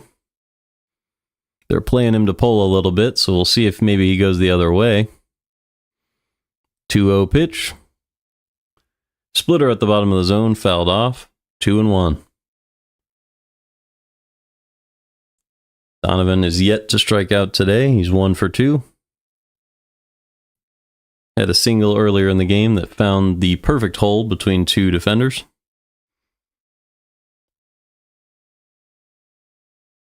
It has a 2-1 count right now.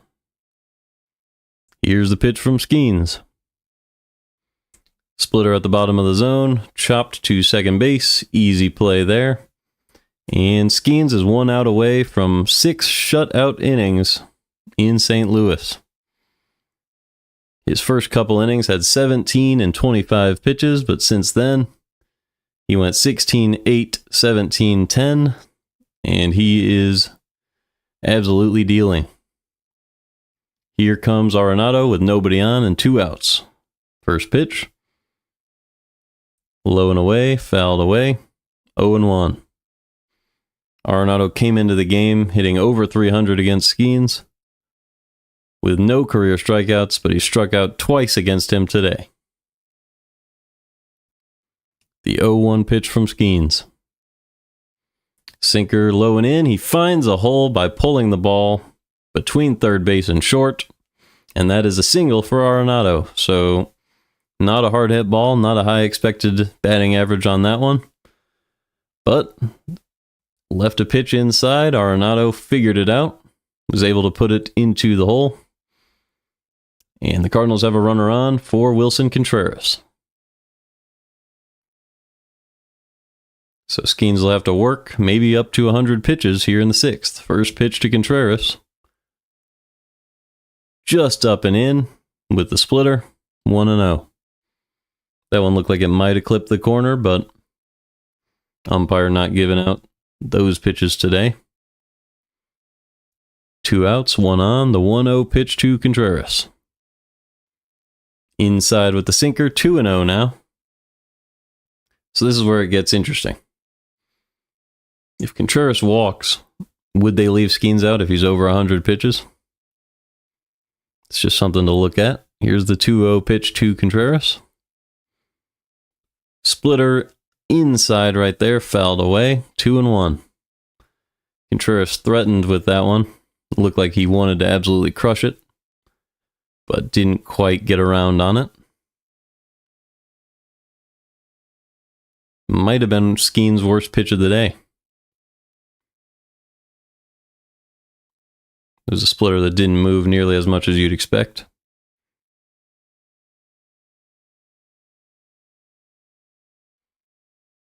And he left it up. Either way, here's the 2-1 to Contreras. Low and away. Good frame attempt there by the catcher, but nothing doing. So it's 3-1 with 2 outs and the runner on first. Arenado's definitely not a threat to steal. So no worries about that. Here's the 3-1. Way low and outside, and that's ball 4. So Skenes has reached 100 pitches. Burleson will step up to the plate. Is that it for Skenes, or do they let him go longer? Here's a timeout by the Pirates. It is 2 on, 2 out for Burleson. And the pitching coach is out there, so it looks like they are going to let Skenes ride it out. That's incredible. This is just incredible. Burleson is 5 for 14 in his career against Skenes, which is actually pretty dang good. So it's a scary matchup here with a runner in scoring position. Cardinals have a chance to battle back in this one. Burleson 2 RBIs against Skenes in his career.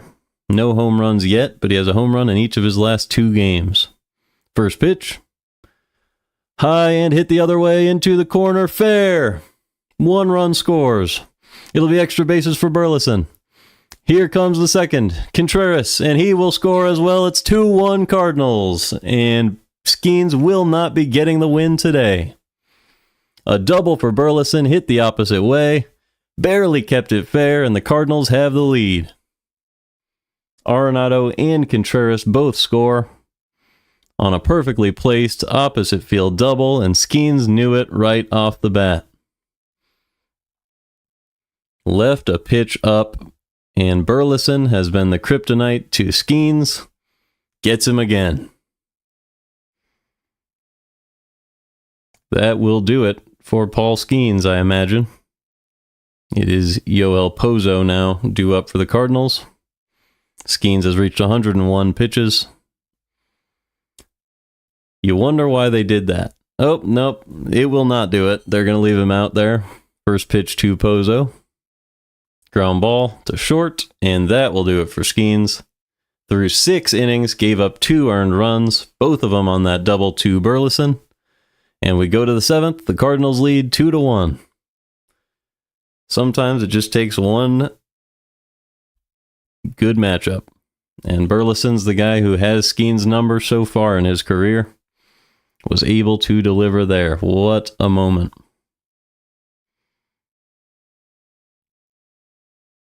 That is incredible. All right. So Liberatore at 90 pitches, he's probably done. And now he's in line for the win. So Gorski, Triolo, and Peguero.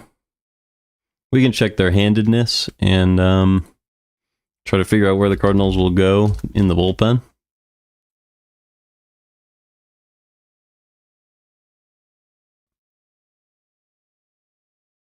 So Gorski is a righty.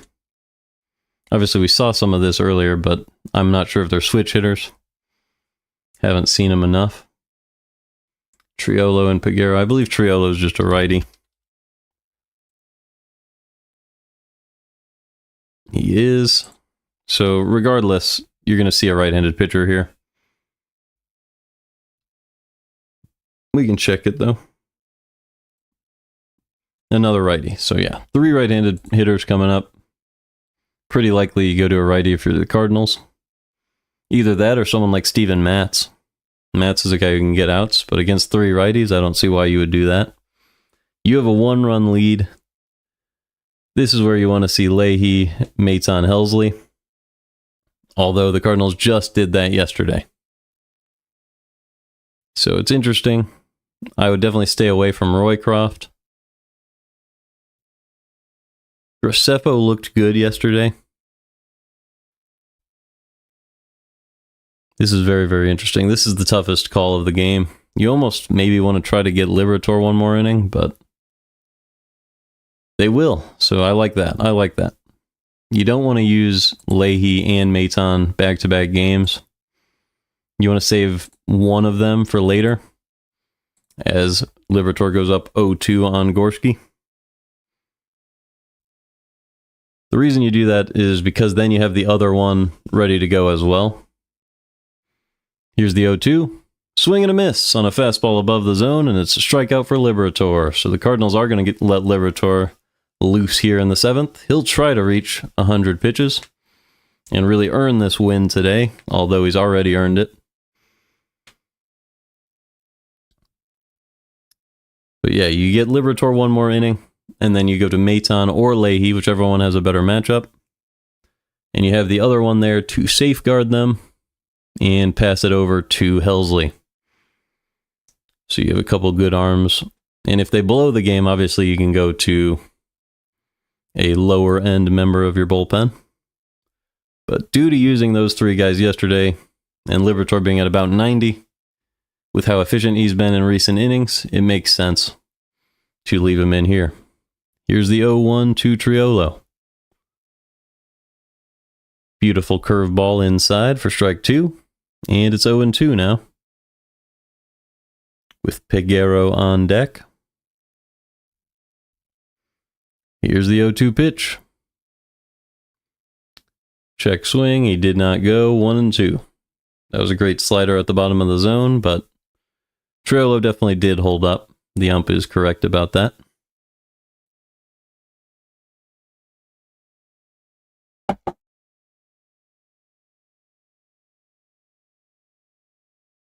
The 1-2 pitch to Triolo.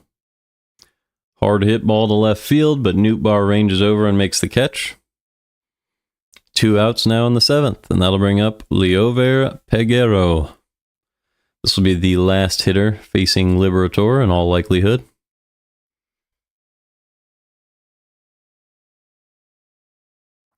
He is 3 pitches away from 100 and has absolutely earned a victory if he gets one today. Ground ball. Through. Gets past Mason Wynn. That was a changeup at the bottom of the zone. Rolled through. And the hitter reaches first base. So 2 outs, 1 on. And that will bring up Henry Davis. Steven Matz is getting ready in the Cardinal bullpen. I guess if a left-handed starter's worked as well as it has, why not bring in another for the 8th inning? I don't mind that at all. Here's the first pitch to Davis. Top of the zone, high fly ball. Easy play in left for Mason Wynn, who ranged back. And we're midway through the 7th. Liberatore goes 7 innings, gives up just the 1 run. Great game from Liberatore, and we'll see if the Cardinals can extend this 1-run lead in the 7th. So Skenes is done. Just gave up those 2 runs to Burleson on the double. Contreras and Arenado were able to score. What an interesting decision by the Pirates, just leaving him out there, trying to let him finish. It's just a lot of pitches. And really, I don't know if you can expect much better than what Skenes gave you today. It'll be Walker, Scott, and Nootbaar, so that is righty, lefty, lefty. And with Walker being the lowest caliber hitter out of those 3 so far this year, you would expect them to go to the lefty. Or you go to a righty to face 1 hitter. Oh, no, that doesn't work because that would have to be Skenes, which doesn't work because he's thrown 102 pitches. So they'll just probably go straight to a lefty. And that would probably be, let's see, they used Shugart, however you say that, yesterday. Joey Wentz also pitched yesterday, at least warmed up. So Caleb Ferguson is who I would expect to see here. Although they are losing by 1 run, so they could go to anybody.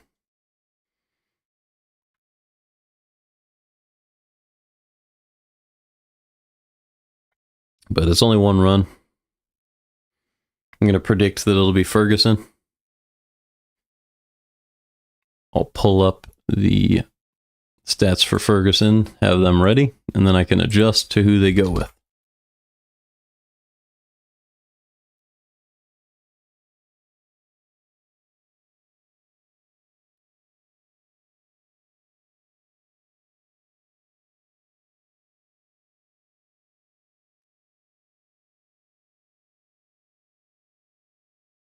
All right, they went to a righty to face Jordan Walker. They went with Santana. Dennis Santana has a 1.35 ERA with a 0.83 whip. 5.4 strikeouts per 9. Here's the 1-0 pitch to Walker. Below the zone. Ooh, now just caught the bottom of the zone. 1-1. A little inconsistent from the ump to call that one, but it is what it is. Here's the 1-1 from Santana. Inside, pulled to third base. Easy play for Ke'Bryan Hayes, and there's an out. So in the bottom of the 7th, there's now 1 out. Here comes Victor Scott. This is where you might get punished for going to a righty, but Santana's one of the better relievers in the league so far this year. So you don't expect him to give up anything at all. Having already recorded an out with nobody on, we'll have to see. First pitch to Victor Scott. Nice slider inside, swung right through, 0-1.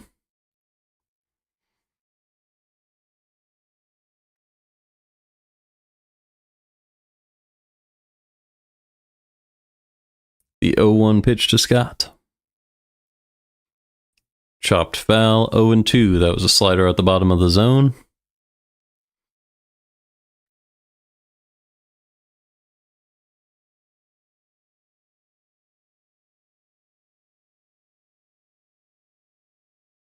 Here's the 0-2 pitch from Dennis Santana. Bottom of the zone, chopped up the middle for a base hit. Nice play by Victor Scott to slash that one over the middle of the field. Good hands, and the Cardinals have 1 base runner now for Lars Nootbaar. That ball was moving down, hit off the end of the bat. Just good fast swing by Victor Scott. Got just enough on it to get over the head of Triolo at short. First pitch to Nootbaar is low and away, but in there for a strike, 0-1.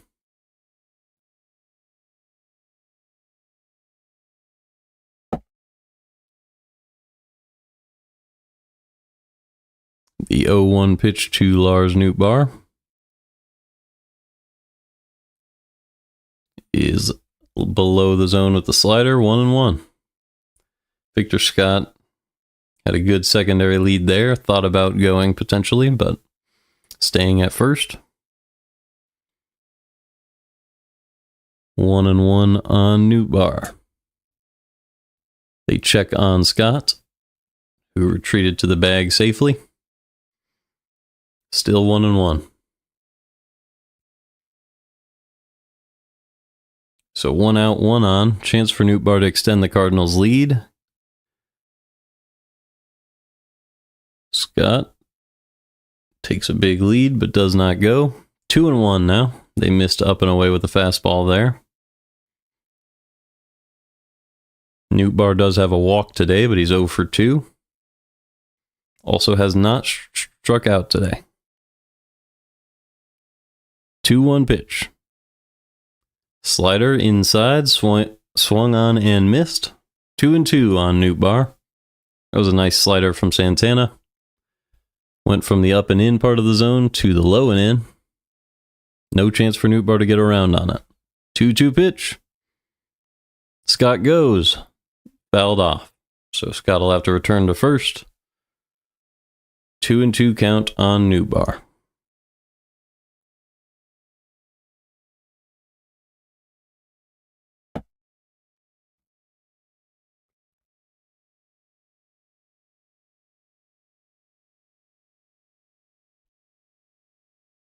The 2-2 pitch. Scott's on the move again. Another foul ball by Newtbar. So Scott getting some cardio in.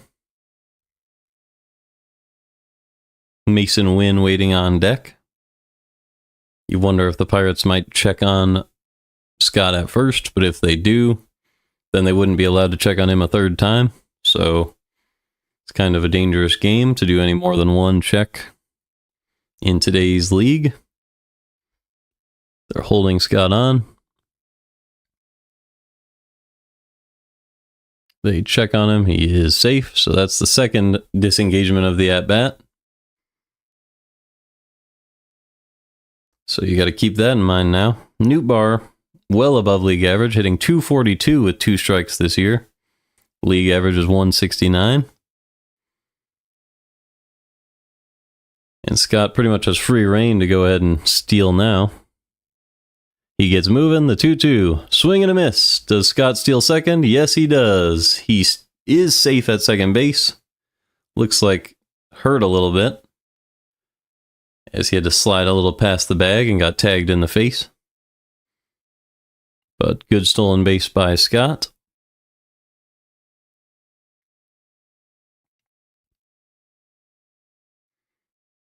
As Newtbar strikes out. He was out in front of a changeup that time, but when you throw a changeup, you're for sure going to give up the stolen base, which is what they did. So it'll be Mason Wynn with Victor Scott on second base.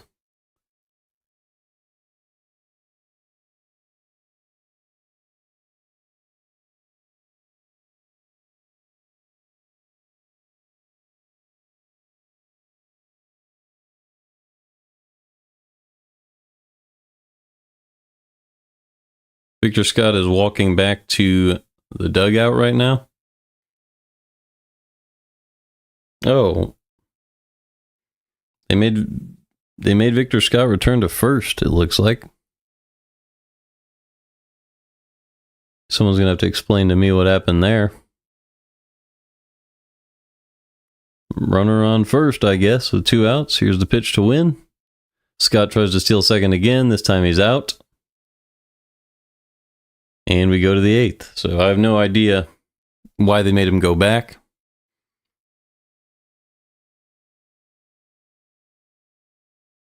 Maybe there was some sort of interference by Newtbar.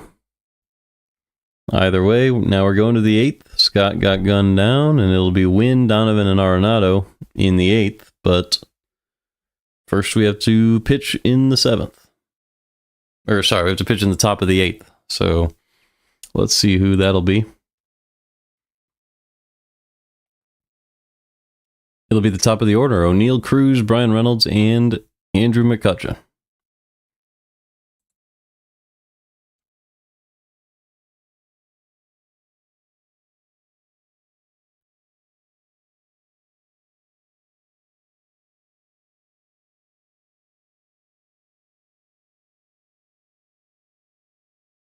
So Steven Matz was getting ready. You wonder if they'll stick with that. He is available in the bullpen. Reynolds is better against right-handed pitching, so having a lefty on the mound helps you against him. McCutchen is better against lefties, though, so that kind of balances out. And Cruz being a lefty means you should probably stick with the left-handed pitcher. We could check Cruz's splits, though.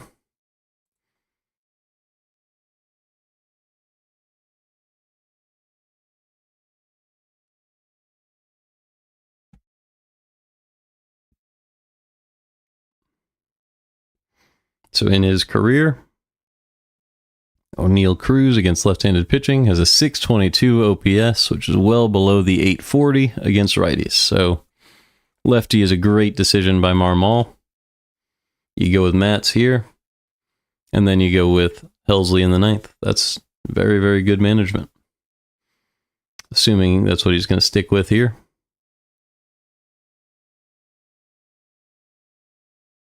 It is going to be Steven Matz. Liberatore was able to go 7 innings with just a 1 run allowed. 3 walks, 3 hits, 8 strikeouts for Liberatore. Great game by him. He outdueled Skenes, objectively. And Matz puts a curveball at the bottom of the zone for strike 1. Matz has a 1.5 ERA on the year, 0.96 whip on 24 innings. So Matz has been incredible. Here's the 0-1. Curveball low and away, 1-1 on Cruz. It's really nice having a guy like Matz available in the bullpen. He's a guy who can keep you in any game. Although he just missed way outside with that sinker, 2-1. When he has a good day, it's a really good day and he can go multiple innings. Here's the 2-1. Swing and a miss. Curveball below the zone, 2-2. When he has an off day, he sometimes can't find the zone. Sometimes he gets shelled. So Matz is a little unpredictable, but when he's on, he is on. Here's the 2-2. Swing and a miss on a curveball below the zone. Cruz just hacked at that one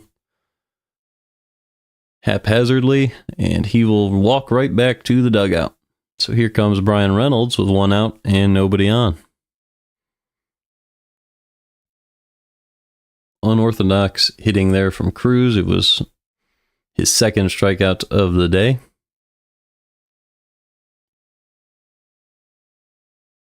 As Reynolds fouls one into the seats, 0-1.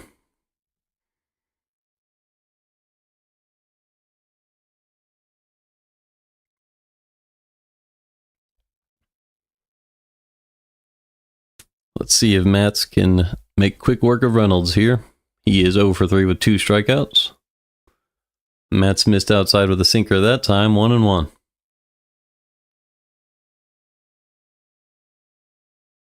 Since you see less left-handed pitchers, sometimes hitters struggle with them, as Reynolds swings over a curveball that time, 1-2.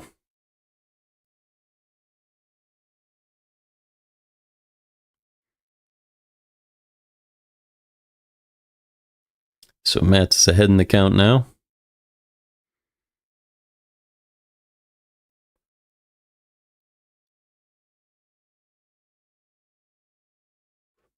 Reynolds digs in, behind in the count. The 1-2 pitch from Matz. Chop to the right-hand side. Good play charging in by Donovan, and he gets the 2nd out at first. So 2 away in the 8th, and that will bring up Andrew McCutchen with the platoon advantage. So you go to the lefty to take advantage of Cruz and Reynolds. But now you have to deal with Andrew McCutchen. McCutchen is 0 for 2 today. Does have a walk in the game against Liberatore. First pitch. In there for a strike. Curveball outside part of the plate. 0-1.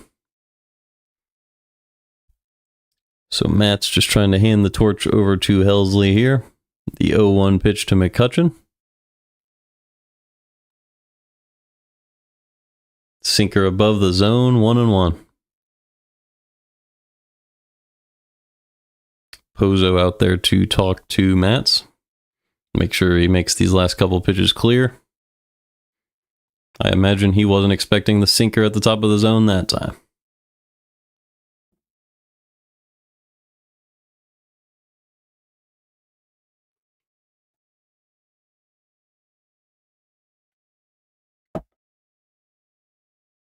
So here we go, the 1-1 pitch to McCutcheon.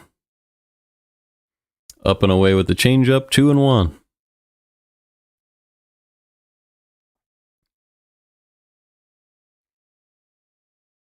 Two 2-1 pitch now. Above the zone with the sinker, 3-1 now on McCutcheon.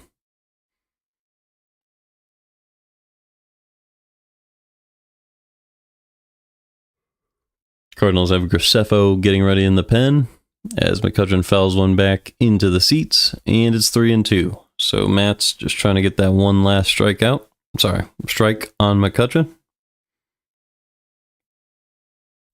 This will be his 13th pitch of the inning, with a 1-run lead in the 8th. The 3-2 pulled down the left field line for a hit for McCutcheon, so that'll be a single. And it'll bring up Ke'Bryan Hayes, who is 2 for 3 today. Does have that RBI double.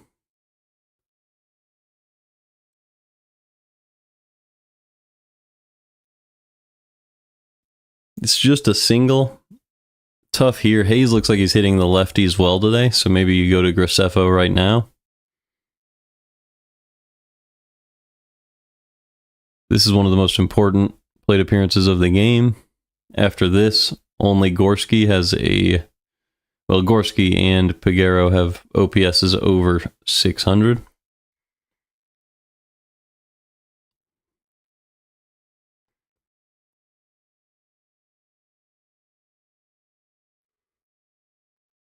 So a very big plate appearance here. The 1-0 pitch. In there for a strike with the changeup, 1-1. Steven Matt's still out there. He is a former starter, so he has that long inning capability. Here's the 1-1 pitch. Right down the middle, high in the air to right field. Drifting back is Walker at the track, but he makes the catch, and we're midway through the 8th. Still lead 2-1 in St. Louis. So a hard hit ball from Ke'Bryan Hayes that time, but not hard hit enough. And it is still 2-1 Cardinals. It'll be Wynn, Donovan, Arenado. And after Arenado is Contreras. So that's 3 out of 4 are going to be righties. So you expect the Pirates to stick with a right-handed pitcher here. Santana threw 14 pitches last inning, so you could see him stay in the game. Or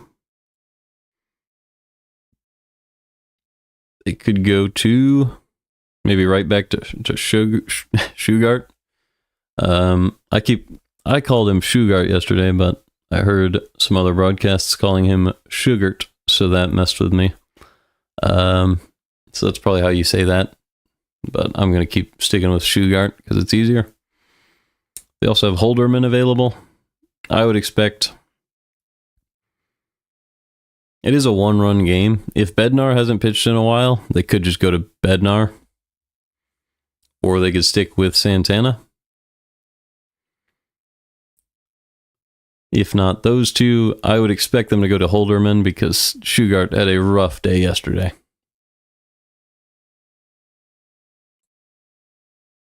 So we'll take a look.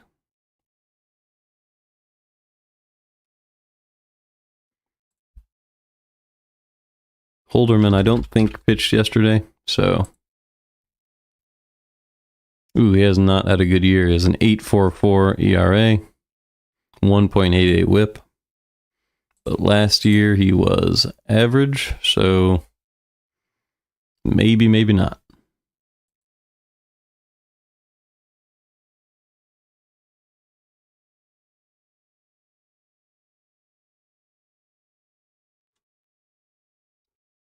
They're going to go to Bednar, so that makes sense. Let's take a look at Bednar's stats. He is their closer. 1.63 whip, 5.63 ERA, 3 saves on the season. He's not even qualified, which is kind of crazy. He's only appeared in 10 games. But last season he had 23 saves, and 2 seasons ago he had 39 saves with a 2 ERA, so that's how he was able to get that closing role. Has a really good fastball velocity, but does get hard hit quite a lot. Average exit velo at 91.9, barrel percentage 13%, so it's a little frightening. It's 1-0 on win. Here we go. The 1-0 pitch. Up and away, ball 2. 2-0 on win. Pirates trying to maintain a 1-run deficit this inning, not let the Cardinals expand it. The Cardinals are trying to get insurance. The 2-0 pitch to win. Up and away, 3-0.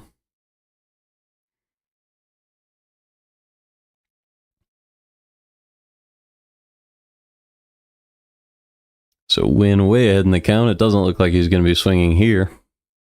3-0 pitch. In there for a strike. 3-1.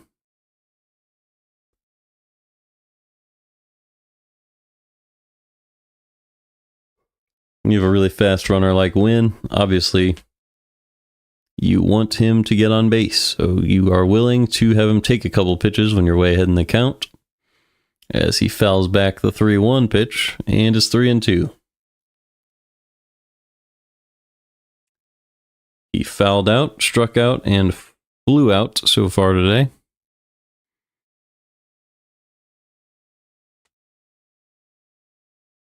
Oh for 3 in this one, and it's a 3-2 count.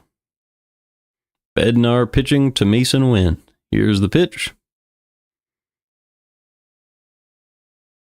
Up and away, hard hit ball to center field, but Cruz able to range over and make the grab. So 1 out now in the 8th, and that'll bring up Brendan Donovan. Donovan did have the single back in the... might have been the 1st. Probably was. Since then, not a whole lot going on. First pitch to Donovan. A nice curveball at the bottom of the zone, 77 miles an hour for a strike.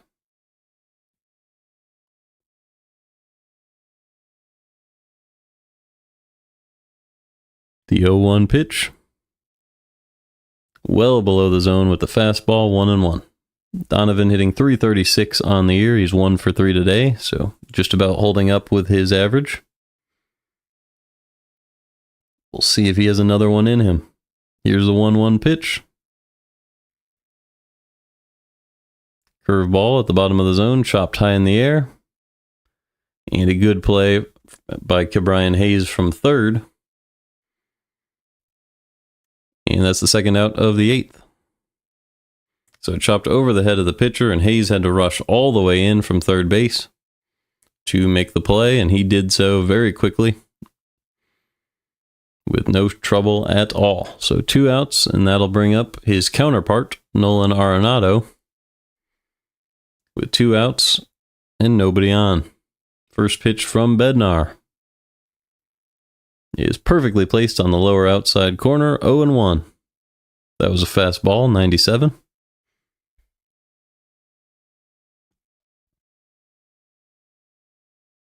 The 0-1 pitch. 96 above the zone, 1-1.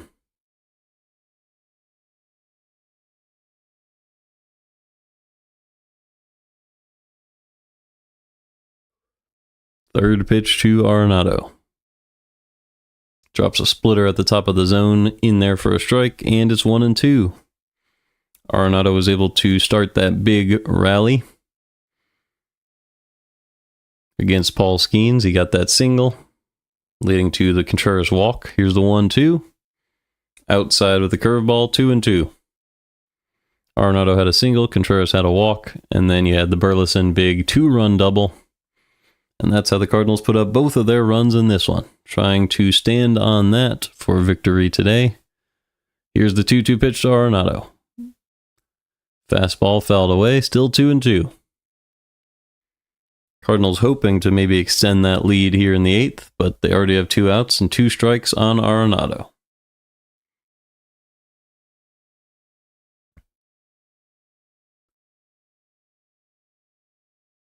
Here's the 2-2 pitch. Swing and a miss on a splitter outside, and Arenado strikes out. So we go to the 9th, and it'll be Gordon Graceffo coming on to close the game. I don't know why you wouldn't go Helsley, even if he already pitched yesterday. That's a very scary move to choose Graceffo as your closer in a 1-run ball game. But we'll take a look at Graceffo. I believe he has some good stuff. I don't believe he was good earlier this year or last season. Yeah, 4.70 ERA last year, 7 ERA so far this year, 1.22 whip. But I think some of his stuff looked really good in yesterday's game, or maybe a couple days ago.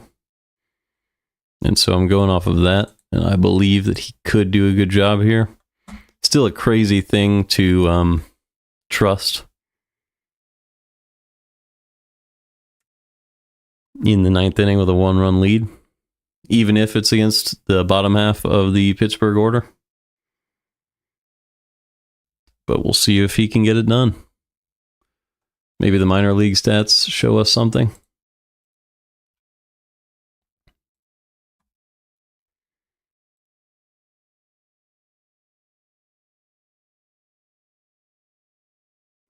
So he had a 1.42 ERA at Villanova for a season, and then a 1.54, so that's very good. And then in A-ball, 1.73, moved up to AA, played a season, 2.97. But in AAA, his ERA has always been in the 4s or higher. So you can't expect like perfect pitching from the guy, but hopefully he can close out today's game.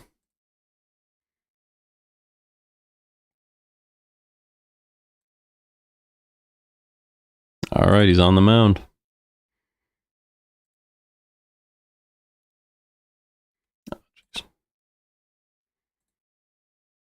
Seven ERA so far this year. First pitch to Adam Frazier, who's pinch hitting. So it's going to be a tough platoon matchup here.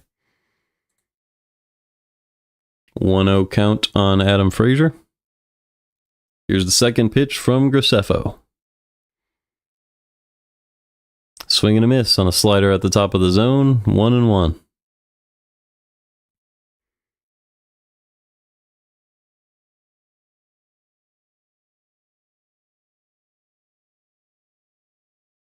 It'll be Frazier, Gorski, and Triolo if it goes as scheduled. Swing and a miss on a slider. 1-2. That one was up and away. Frazier doesn't look too comfortable in the box so far. Probably expected a full day off, but pinch hitting right now. This is the first right-handed pitcher for the Cardinals today. The 1-2 pitch to Adam Frazier. Curveball, grounded to second. Nice play by Donovan, and there's one out in the 9th. So good job by Graceffo to get a good average hitter there in Frazier. That'll bring up Gorski. Tonight we had a great pitching duel between Skenes and Liberatore, and the bullpens have held that 2-1 lead for Liberatore so far. Each bullpen will have done 2 innings of work if Graceffo can finish this one off. Skenes just barely got out-dueled today by Liberatore. Here comes Valdez, another pinch hitter. And here's the first pitch. Ground ball, right-hand side. Good play by Burleson. And the Cardinals are 1 out away from a fantastic 2-1 win over Paul Skenes on the back of Matthew Liberatore. So a ground out from Emmanuel Valdez on a pinch hit. And here comes Joey Bart, another pinch hitter. So 3 pinch hitters for the Pirates in the 9th, really trying to give Graceffo a hard time. But the game rides on the back of Joey Bart.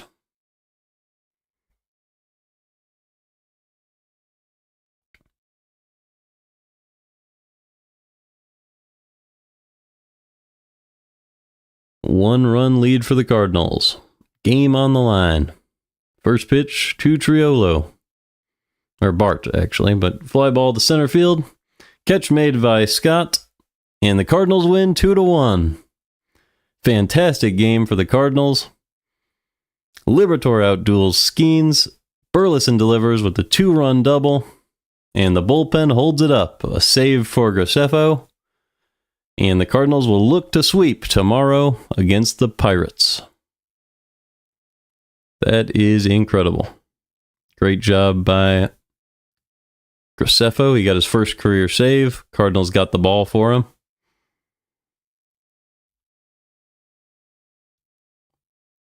And that is that. Great job by the outfield to get that ball. They're all having a good time. And I'll see you guys all very soon. Hope you guys enjoyed today's game.